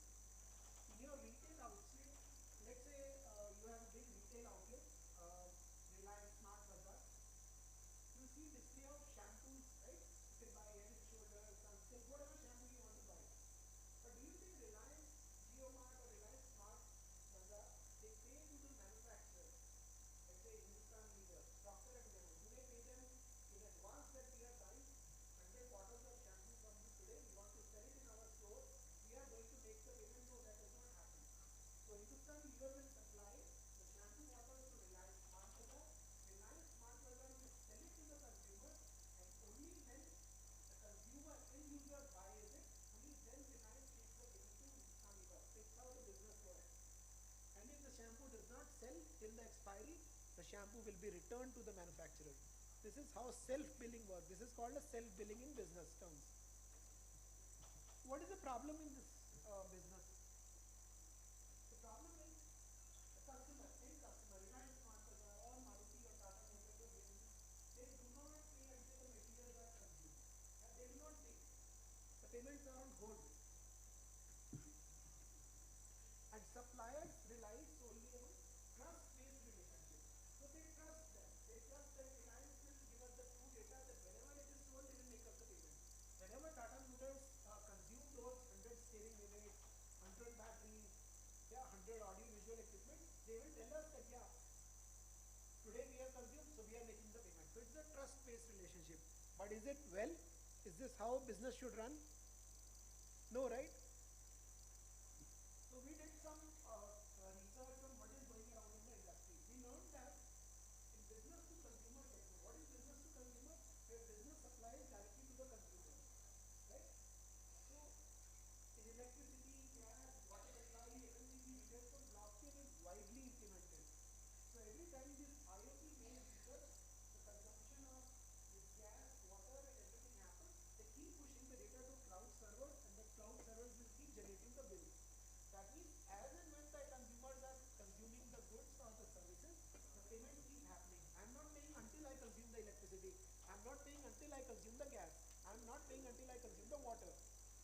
blockchain is taking care of this problem. What happened in B2B segment? Nobody is following this. This was a problem statement for us that blockchain has not been implemented in B2B yet. So I am teaching you how to build use cases for technology. So you learn about technology, but until you implement it, there is no meaning out of it. So we went to the industry leaders. We asked the industry experts that what is your estimate that if you are not making the payments timely, is there a loss around it? So are you losing money out of it? So if Tata Motors does not pay Exide for those extra batteries, is there a loss to Exide? Of course there is some loss, right? But can we quantify that loss? Until we quantify that loss, there is no meaning. I cannot say I have a big loss. I have a small loss. You open CNBC channel, do they always talk about numbers or everybody keeps saying, yeah, I'm very happy? No, they always talk about the numbers. They talk about EBITDA margin, they talk about net profit margin, they talk about percentage terms. Yeah, they talk about next quarter, they talk about next year. Yeah, so where do these numbers come from? There must be a mechanism to generate numbers. I cannot go and interview shopkeepers and get their feeling out of it. I need to have data, right? I need to have insights about business. So we did some interviews and surveys. We understood that if Exide does not get payment, they have to go to Tata Motors, they have to sit with them and explain them that boss, you consumed these extra batteries on last month, 30 days back, and now you are making us the payment. So this 30 days of time, I am not even getting interest for my money. Moreover, I have to explain that when I supplied the battery to you, the battery price was fixed. Now you are making the payment, the battery price has increased. So give me the new payment now. I cannot accept the lesser payment for the time when I supplied the battery. So this cost time and effort from Exide. Yeah. So we did another survey to understand that how big is the problem. So we understood that this problem exists that a mid-segment automotive supplier, any automotive supplier, their annual revenue of $5 billion. It's a huge figure. This figure is quite normal in automotive industry to have this kind of figure. But we learned that half of their revenue comes from self-billing processes where they get payment only when the goods are consumed. So that means 1 to 5% of revenue always enter dispute. Why it enters dispute? Because either the payments are not timely or whenever the payments are realized, the prices of goods then change. Yeah. So for financial terms, that means working capital loss. So working capital of $10 to $15. So I have to just do a simple mathematics. 1 to 5% of revenues are lost. I multiply this by figure. I understood that 10 to 50 million of inventory is lost. So this is the effort required to resolve it. And now how do they resolve it? They spend 1 week of time to do financial reconciliation. They have to sit with the customer, explain them, do some negotiation, agree with them. And this is an industry-wide problem. So we understood that customers and suppliers often do not agree on the price and quantity of supplied materials, and dispute settlement costs both of them time and money. Yeah. Another thing what we learned is insurance and warranty also require transparency. So let's say there is a steering supplied by a supplier to Tata Motors. That steering has become faulty after 1 year or 2 years. But customer says it's still in the warranty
inventory. I was changing the data. I will go and overwrite the, no, it was not lying in my inventory for 6 months, it was lying only for 1 month. Then what can you do? You cannot do anything. So now you are, I think, trying to understand that everything is falling into place, that what technology can solve this problem, right? So all the problems are pointing to only one direction. So this survey reveals that this problem exists in consumer industries, retail, FMCG and automotive industries. So we found a unique solution there. It's a very simple one, but it's unique. Customers, Tata Motors, suppliers of Tata Motors will put this data into a common platform. So everybody will have the same copy, and insurance and warranty will keep reading this data. Yeah? This is the bidirectional flow, this is bidirectional, this is unidirectional, because they don't want to write the data, they just want to audit the data, they want to read the data, right? This is the solution we propose. But the problem is, even if you have a central copy, somebody can still overwrite the data. Somebody can bypass authorization and can corrupt the data, right? What if they corrupt the data? What can prevent this from corrupting the data, right? What technology can help me here? So let's take a deep dive. This story is not over yet. So for technology people, until you tell them that what data to be coded, they cannot code it until I give them proper work instructions. Yeah? So we came to understanding that this is the material flow what happens in automotive industry. There is a production assembly for vendors. Blue colors are the vendors. The green color ones are the customers or OEMs. We call them Tata Motors, let's say. And there is a transport service provider which transports the cars to dealers, and this is a dealer inventory. So this is the material flow in automotive industry. So this is the time when the goods reach the last checkpoint of vendors. And this is the time when the goods are consumed in production assembly. If I know these two times, let's say this is 1st January, this is 1st February. See, these are events of interest to me. If I put this all into a DB, now I will know when the goods are leaving the vendors, I know when the goods are reaching the customers. I have a good view on data that what is happening and when. This will be useful for auditors, this will be useful for insurers and for claims, right? Does it go well? No, it does not go well here. I have to make it further, I have to go one step ahead to note every material movement in the entire value chain. This is the vendor plant. The green boxes are vendor plants, the blue boxes are OEM plants, let's say Tata Motors. I'm always using the same example so that you can correlate. The red ones are the surface transport, and the violet or magenta color is dealer. This is the entire material flow chain. You don't need to remember everything, but just know that material is getting unloaded, it is leaving the inventory, assembly, staging area, outbound goods shipping. At every point I'm noting the material movement, right? I'm putting into a server. Material is received in inbound, staging area, final assembly, production, quality, outbound. So every point I'm noting the material movement. And when the materials are given to the transporter, I'm noting that. When the material goes to the dealer, I'm noting that point also. Now I know what time material is leaving what unit. I know how much time material is spending where. Will this data be useful for insurers? Let's say yes. So what I will do now is, I will put this blockchain, I will get data into blockchain. I will make copies of it like I did in my example. I will give this copy like I did for Satoshi to Joy and other servers. That will make a distributed ledger. So this is the use case that I am trying to explain, that how do you find industry relevant use cases. So you have to go to industry, you have to understand the problem statement, derive the problem statement, write down the points, understand the financial impact, then technology can help you. You cannot build a use case for a technology to satisfy the use case for a technology. If you know it's blockchain, that does not mean that you can do something out of it. You have to first the problem, then you can arrive that, yeah, can a technology fit here? So can AI fit here? Maybe not. Can IoT fit here? Maybe yes. Because I know the time, right? I know the material movement time. IoT may help here. But blockchain can definitely help because insurance and warranty wants to know. The vendor and customer want to know when to settle payments. So that is where blockchain can come into play. This is one industry use case that I explained to you. How many industry use case segments exist where blockchain can be applied? Let's see what blockchain can do for education sector. We'll go one by one. Credentialing. Since you are in academic line, you will be able to better correlate if you see this. Can we have a tamper-proof and portable digital credential system so that the credentials for students are available on blockchain servers? Can we have it? Can we have student records management where students can manage their data on blockchain and this will be tamper-proof, and I can also control the data and privacy. I can give authorization. It will be beneficial for students, right? Yeah. Plagiarism detection. So you write research papers, you write articles. So now I want to know if those publications are in decentralized. If I upload my publication to a decentralized server where there are multiple copies, then nobody can modify, update or corrupt my publication. Yeah, this can be one use case. So this is what I'm trying to explain, that how blockchain can help you in education sector. Is this enough? No. I need blockchain for real estate too. I explained you earlier. Can it do something for property titles? Yes. A decentralized property registry. If I have a property registry in multiple servers, yeah, if I corrupt one server, I have to corrupt all the servers, right? Blockchain can come handy there. So it can reduce my dispute and frauds. What about real estate transactions? A peer-to-peer real estate transaction. Both servers can interact with each other. There is no need for central authority. Of course, you need to go to the registrar office and register the property there. But I can reduce the need for intermediaries. I don't need to deal with property agents. Yeah, because currently what happens in India especially, you need to deal with property agent to know whether the properties titles are free of litigation or not. You have to go word by word of the property agent. Property agent tells you, sir, don't worry, main dekh lunga. Is this enough? Is this trustworthy relationship? This is not database relationship. So you need to go database relationship. Yeah? Property management, similar use case. You can have a transparent and decentralized property management system. Two industries we covered, right? Education, real estate. Blockchain in supply chain management. We can do in logistics. We saw that material movement was recorded on blockchain. Blockchain can provide real-time visibility of movement of material. So now I know where my material was lost. If I know material left the OEM, material was given to surface transport and did not reach the dealer, I know that where was the goods lost at what time. Yeah? You want to see how it can happen? So in this entire use case,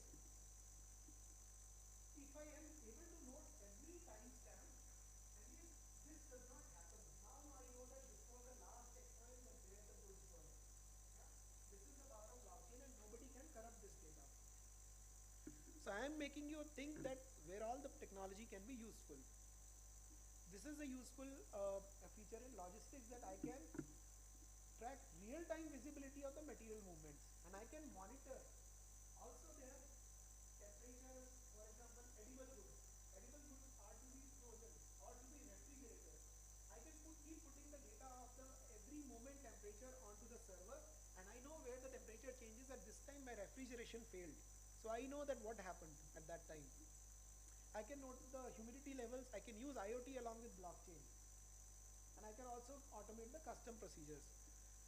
Now important industry is food security. What is required in food security? Product traceability. Before you consume a food, you want to know that whether these goods which were sold to you are the really organic. Yeah, the organic is a nicely used label on every good that you consume, right? Material, food material. So how do you know that? Through blockchain you can record if the manufacturer or the seller is telling you right goods or not. It's a transparent and immutable record of all transactions. Not only for this, I can do this for luxury goods, pharmaceuticals, electronics. And ultimately what it gives the customers is peace of mind. Hospitals, medical records. Medical record management is a very complicated industry where insurance want to know the authentic data. You have heard that insurance keep rejecting the claims of patients on multiple grounds. Sometimes patients are, or most of the time patients are not satisfied, or insurance company is not satisfied. They enter the litigation and dispute and they go to the courts. Here here blockchain can come into play. All the medical records can go to one blockchain server and patient data can be shared there. Drug tracking. So transparent and immutable record of entire supply chain from manufacturer to the patient can be put onto the blockchain server, thus reducing the risk of counterfeit.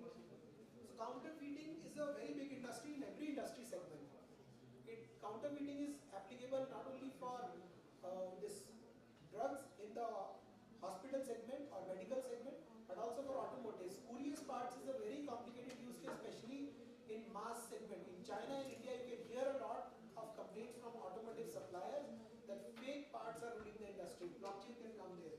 Clinical trials, another use case.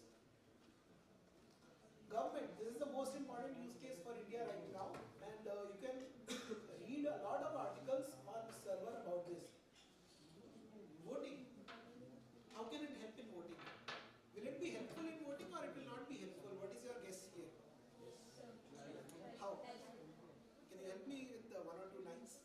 Nobody is stealing. So, because you said that it EVF. is immutable, Yes. no one can change it. One person will be getting to vote only one time. Yes. He can't go for multiple voting.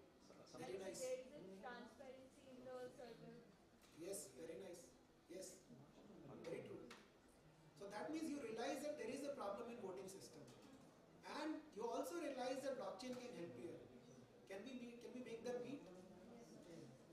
That's the power of technology. So voting system can have a security and transparency of elections by providing immutable and tamper-proof records. But that does not mean that I keep tracking that where is Ravish voting today, which party is he supporting. I don't want to track that.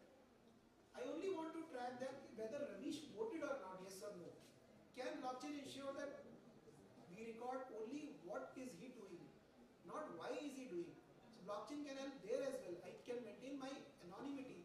How? Maybe hashing.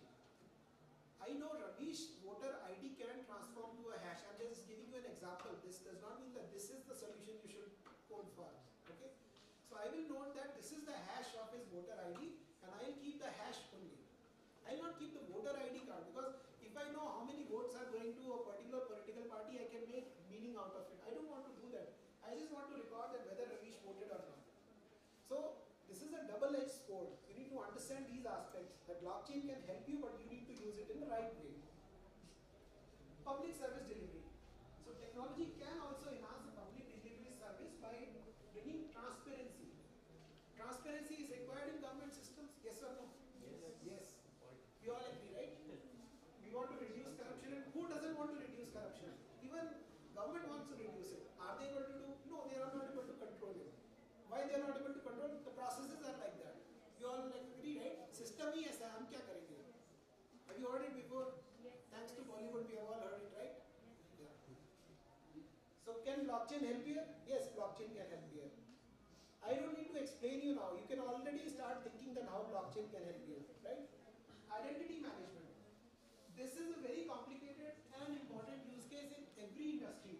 Once you go to cloud computing, you go to IT industry, cloud computing, server computing, identity management is a big business. Let me give you an example. Today you open Gmail server on your laptop. You close the browser. You check your emails, close the browser. Tomorrow again you log in gmail.com. Does it ask you password again? No. Why? Save. How? Putting in cookie headers. Yes, that is the problem, right? So that means Gmail server remembers my identity. It does not even ask me password. Does that mean passwords are not important? Passwords are important, but it is not asking me for password. It recognizes my identity. And if I go, let's say I log in from Pacific University today, I fly to Delhi, and I am logging in again tomorrow from Delhi location. Will I get a notification that you have changed your location? Somebody is trying to access from a different location. So that means Gmail knows my identity, not my password. Gmail knows me by one time only the login was required with password, but then it tracks my identity. So remember that identity management is a very big business. Yeah, identity management has multiple parts. Identity management as what device you are logging from. Identity management as what location you are logging from. Identity management is also about Ravish always logs in at 10 a.m. but today he is logging at 3 a.m. in the night. So Gmail server also knows that. So that means that is my identity, that they have profiled me. So can blockchain come into play? Yes, blockchain can come into play. They store all the data on blockchain. Blockchain in energy industry. I mean, the less I talk about it, the better, because it's a very complicated and very easily understandable use case. That grid management is what we all need. We all can exchange electricity. Companies are already doing that. Manufacturing industries, let's say cement industry, they do not consume power right now from government sources. There was time when they used to get electricity from government, but now they buy their coal, they generate the electricity, and they also sell it to government. And the electricity generated out of burning coal through heating of the furnaces is also used to generate steam, which can further generate electricity. The residual heat generated out of burning the furnaces is also converted to electricity, and it is sent back to the grids to distribute. So because they are making money out of it. So blockchain can come in here, right? It can store the data. It can remove the need for intermediaries. So there can be peer-to-peer transactions. It can do energy trading for you.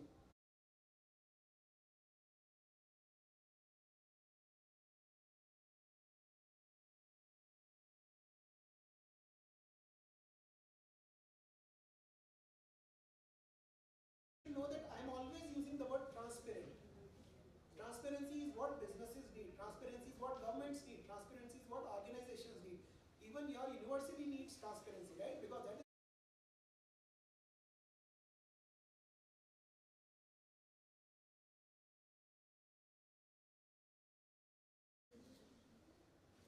so. Right now, let's say I want to transfer 10,000 rupees to Manish ji here. So will I go to ATM and withdraw 10,000 rupees and give it to him? No. What else can I do? UPI. What else? Bank. Sorry? Digital currency, yes. What else? Check. Yeah, UPI check, demand draft, RTGS, NEFT, even cash. Account transfer. Account transfer, yes. So in every other transaction beyond cash, except cash, in everywhere, there is only one entry that 10,000 rupees is debited from my account and 10,000 rupees credited to his account. It's a ledger to ledger transaction. There is only one entry for me, one entry for him. It's not that real money is going from me to him, right? It's only a ledger entry. He can be seated in New York. He can be seated in Tokyo. I can be seated in Udaipur. I can still do that ledger to ledger transaction, right? It's only debit 10,000 rupees from Ravish, credit 10,000 rupees to Manish. Very simple, right? Is it that simple? No, it's not that simple. It goes via multiple payment gateways if I'm doing via UPI. It goes via RBI. It goes via NEFT servers. So that means more than our two ledgers, there are more than two ledgers involved. There are multiple intermediaries involved. So everywhere there is a ledger entry. So RBI might have a server in nodal server in Rajasthan, which does, again, I debit, the credit goes to nodal server in Rajasthan, again debits from nodal server in Rajasthan to central server in Delhi, again credit debit, and again credit back to his account. So multiple ledgers are involved, right? If I have to fetch data, I have to fetch data everywhere. This is where blockchain can come in. So it's a ledger entry. And we learned that ledger entry, once distributed, becomes distributed ledger. And distributed ledger is what blockchain has. Insurance, we learned already. Fraud detection and enhancing claims management can be done. And also automation of claims can be done by a blockchain. Then investments. So again I'm using the word transparency and decentralization. Yeah. So I keep using the same term so that you remember that blockchain has this power. So next time you hear blockchain, the spelling is not BITCOIN. Did we learn that today? Yes. Okay, good. So where is blockchain today and where was it in 2018? Where was it in 2018? So 2018, Gartner published a hype cycle, because hype cycles are what we know the technologies, right? AI, IoT, machine learning, cloud computing, what else? So there are many technologies, and they predicted. It's a prediction for 2018 because I always want to compare what was predicted back and what is happening right now. I can also open a fresh report from Gartner for this year. Is that does it have any meaning? No. It will give me what might happen 5 years later, but it does not tell me that that will happen. So I opened this 6 years back report so that I can tell you that this was predicted for blockchain, that this blue colored center means it will take at least 5 to 10 years to plateau. That means there is a lot more work needs to be done for blockchain in coming years. That era is not over yet. So where is blockchain being used till now? This is a PPT which can give you some picture on that, that over 2/3 of US pharma market uses SAP blockchain solution. That means how powerful and how beneficial it has been to organizations. And this data is available on the public domain. That over 2/3 of US, you understand how big US pharma market is, how pharma is important to and critical to any economy, right? Another use case, there is a food supplier, Bumblebee, which has used blockchain to capture where was the fish caught in the fishing, in the source where the fish are found, to details about the distance traveled by the fish, to get the data where it was traded and where consumers are using it. These are the use cases I am telling you that this is already in place. So can blockchain be used with other technologies? Of course, yes. Blockchain can be used with AI, IoT and cloud. How? Blockchain can store the AI training data and models, and these can make these AI algorithms secure. Smart contracts can also automate the AI transactions. For IoT, what can we do there? Blockchain can provide tamper-proof ledger for recording IoT transactional data. Yeah? And smart contracts can automate actions. For cloud computing, one important use case that I have mentioned so that I could explain you today is identity management system is a very big use case, especially to secure personal data. Personal data securing is a very big business right now in IT. You can hear it about cyber security in the name of data privacy, GDPR, or sensitive data, personal data, safeguarding of data. You can hear all about it over the internet. So blockchain can come into play in that moment. That security of data, especially personal data and sensitive data, is a major concern not only for organizations but for individuals. Personal data security is very important for everyone. So this is how we learned that what technology can do for you. So what we learned today was what is technology, what is blockchain, and how it can be helpful. How to build industry use cases. You learned automotive use case. How to learn different use cases. How to build use cases around technology. So with this, I think I have kept the promise, and I may have taken more than 60 minutes of your time, but I hope it was some meaning to you. It was value addition to your time. Yes or no? Yes, sir. Thank you. So with this, I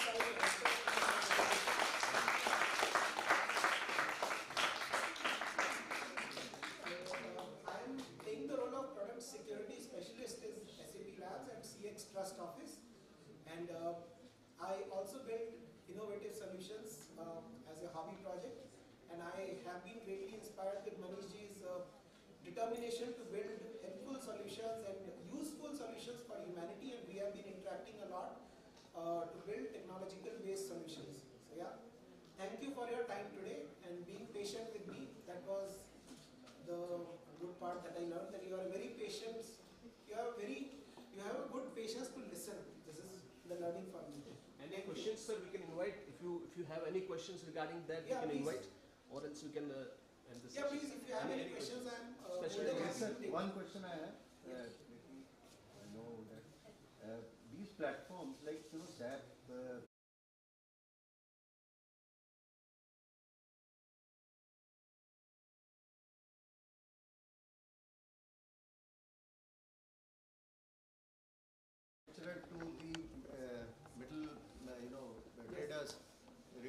wholesaler and all that. So they need to agree to choose one platform. Yes. So they will have an agreement with that platform. Exactly. Okay, sir. So I just wanted to verify yes, it. exactly. So, and what you have asked or what you have thrown your light upon is a very, I would say, very big pain point in any industry to make all the parties, to make all the stakeholders agree on a common platform. Exactly. Because all may not agree. One party may say, I'm using this system, I'm using this particular ERP from this manufacturer or this suppliers. So how many platforms are there in the, across the There is globe? no end to it. So it can be open source, it can be proprietary, it can be driven by an organization. But what I can tell you from my experience is all proprietary algorithm or technology solutions, they always have good endpoints. They will provide you with some APIs, which are nothing but application programming interfaces from which you can throw in data or you can take data out. You can use them to integrate those solutions. So every solution will have those endpoints through which you can derive data. And all have to agree to throw the data. How we can rule out 10% the propriety and the credibility of the platform?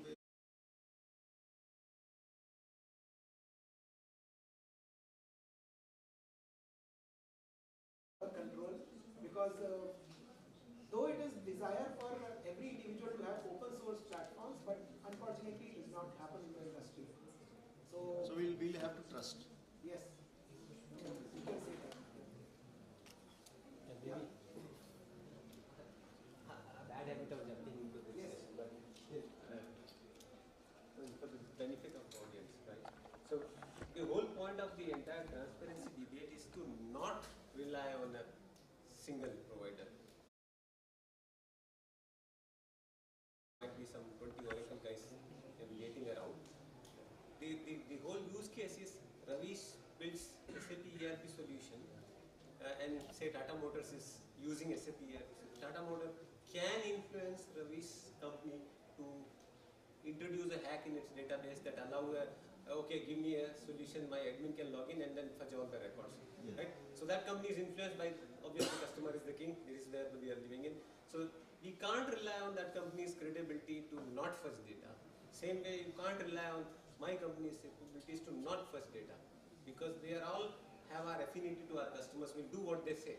Same way as Oracle. So the point is not to rely on any of these guys, but to rely on a distributed ledger. So he has 5 records, I have 5 records, and the Oracle guy has 3 records. And as long as they match with their hashes, what Ravi said, we are now trusting. So it's not blue yonder trusting SAP, SAP trusting Oracle. It is basically implicitly known that we all agreed on one final state of the data. And as long as we don't agree, then there is a the number of splits of the data is directly proportional to the fudging for probability. Yeah, mathematically yes, I like that mathematics. The whole and that number would also depend on how many participants we chose in the first place. If Ravi was not doing business with me, for example, he would not share data with me. As long as we are all partnered to one transaction, the data is shared between us, so that we can challenge whether both of us have a copy. Maybe sir has no need to get that data, so he is not in a participant in that chain. Only we two are in the chain. So in that case, our transaction, whatever we were doing, is not known to anybody else. So this is secure because it is shared. It means it would be more useful for an industry where the participants are more. Yes, more, less, or private group also. So whether you have a private group, you are sharing among yourself, because the whole point is, we may debate about having a transaction, but others have no business, so they don't need that data. So we are only 2 participants. That is why Ravi showed in the original demo that there were 5 participants, because others probably didn't care about whether Ravi got vaccinated or not. Only those 5 people care. So the chain is shared with them. For others, it is not shared. So you don't have that data. So it's not that we have to mandatorily force a record to 7 billion people on the earth.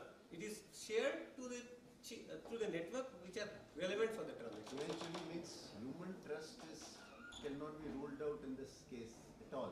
Means there is a probability, you will have to have a trust. Element of trust. We want to get away from that trust. Why? Because say that the moment I did business with Ravi said, you want to do business with me, I am going to publish on the blockchain. And we both agreed. That is why we did this transaction. So I don't trust Ravi, so I won't do business. In that case, I won't publish on the blockchain. So the very nature that I did a transaction is that I wanted to, work with that guy. And once I work with this guy, then I have a shared trust codified in or digitized in a manner of blockchain, if I may short. I'm sorry to your discussion, but that the whole point is this, that you don't have to rely on people, you don't have to rely on somebody's previous footprint. You do a transaction and that is why you will get the trust. Not that you first trust a person and then do the transaction. I was referring my trust word to a platform which is being used by all the members. Yeah, that is not, so that's the whole point, there is no platform. This is a distributed ledger. He could have used any other platform which has a nice UI connecting to blockchain. I might have a different platform which is connecting. So means all the platforms are integral. Yeah, all platforms are sharing to. So what are they doing? I have a platform which will send data to Ravish. Ravish has a platform that will send data to me, and they were all sharing data in that blockchain format. Irrespective of what platform I'm using say Blue Yonder, he's using SAP, I don't care. As long as the data is shared between us, and that sharing of what data? Those hashes that we discussed. And those hashes were sent across. So if I conclude this way, the more the platform will increase. So similarly, they will become more. The security will increase because distribution would be more. Yeah, of course, exactly. Any number of platforms, they are just participants in this debate. And it will be difficult for me to fetch data in so many places. So by and large, the propagation and promotion of blockchain usage should be on rampant so that more number of blockchain users are developed. Absolutely. So that's the need of the hour. Yes, yeah. Anyone else? Yeah, ma'am, please. So currently, is it of any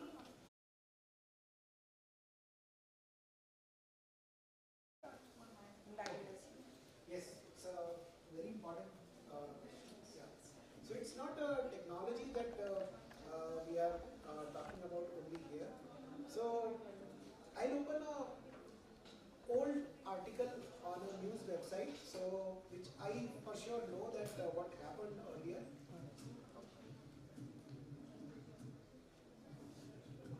So I'm using the keywords as Andhra Pradesh real estate data blockchain. But did it really happen or not? I need the internet. So we need trust. Yeah. So 1 hour of lecture was not enough to build the trust. So we need more time. Yeah, okay. So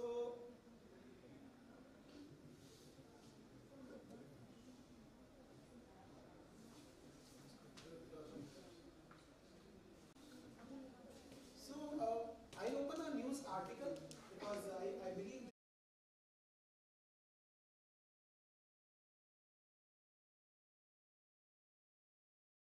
tampering. Yeah, and they are using exactly the same words that we discussed. To put an end to tampering of land records, the state government decided to adopt blockchain technology.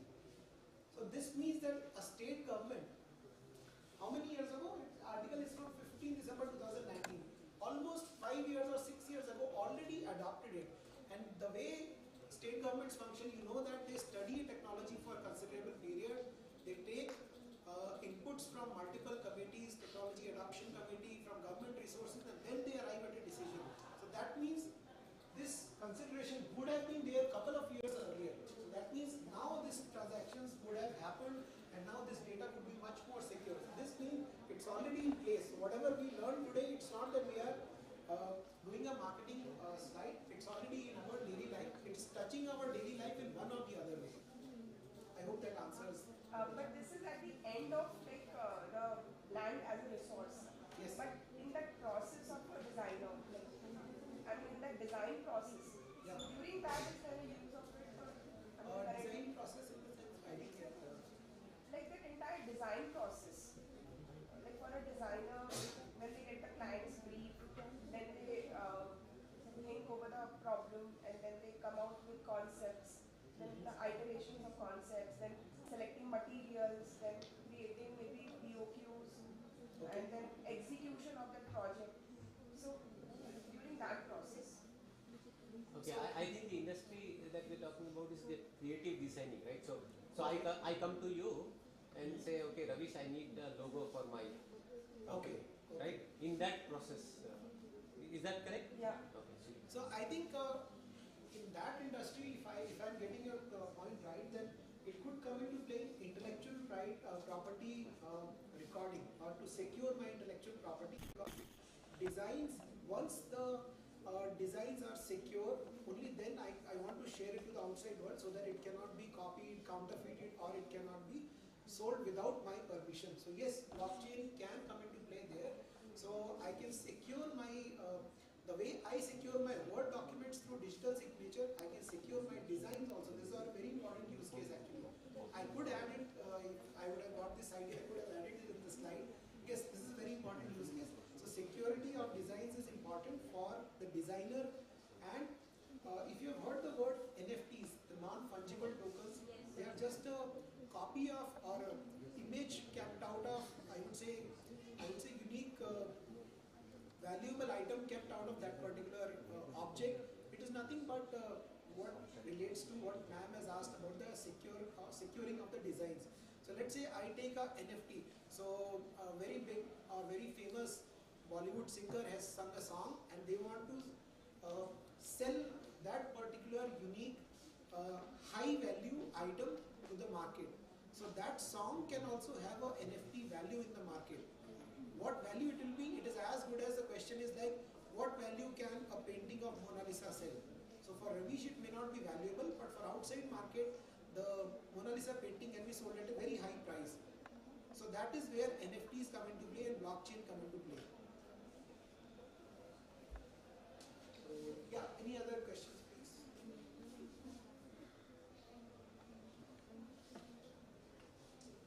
Okay, fine. You can connect to me. I'm here for today and tomorrow. If you want to discuss some industry use cases, you want to know something more about industry, you can always do that. I'll be available for a couple of days. So thank you for your time. Thank you for spending time learning about the blockchain topic. Have a nice day.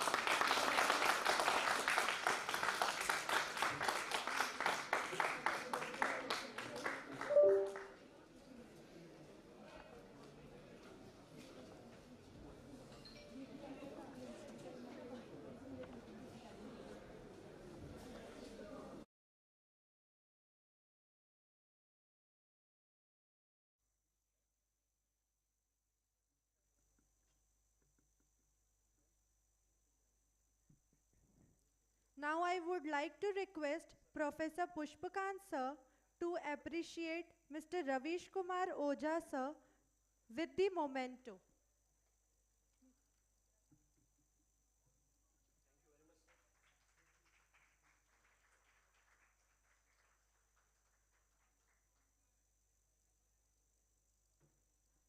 Now I would like to invite Professor Pushpakant sir to give the vote of thanks.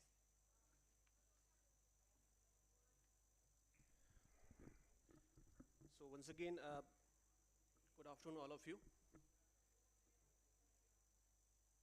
I think all the students who are sitting here, they belong to technical background, maybe BSc or somewhere connected with computers.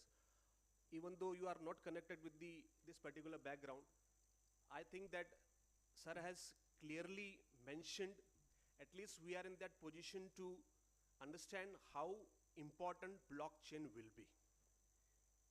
As far as the word is concerned, I'm the person of philosophy who deals in ethics. Connected with ethics, there is another word which is equivalent to ethics, that is transparency. If you are transparent, then you are ethical. Simple thing. But now in each and every area, technology is putting the head. So now, if I use the word ethics, followed by transparency, then one more word is coming, blockchain. So somebody is using blockchain, means he is transparent, he is ethical. Think about a scenario where students who are attending the colleges, right from when they enter in the college till they get back to their home, each and everything is monitored in this sense. Scared? It will be. Because, see, I raised a question to Manish ji that क्या ये possible है कि दुनिया में जितनी भी properties हैं, blockchain के through ये हो जाए, monitor हो जाए, कौन original property holder है, ये पता लग जाए. एक cases होता है ना, एक property को 4 जनों में बेच दिया है, something. तो I was thinking ये possible नहीं है, because एक बड़ा mass है जो एजिटेट करेगा. बट सर सेट कि ये आंध्र प्रदेश में लागू हो गया और एक आर्टिकल अभी बता भी दिया. See the way Ravish sir is ready with all the equipments.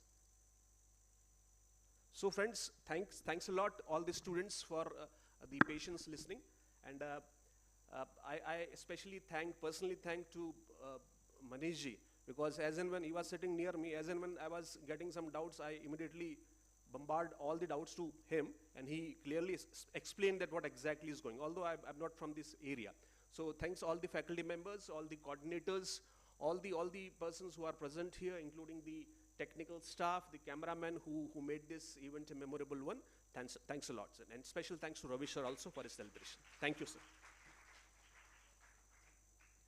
So the remaining program will be as scheduled. You can check the schedule. There is a help desk outside. We'll be meeting there. Fine. Thank you very much.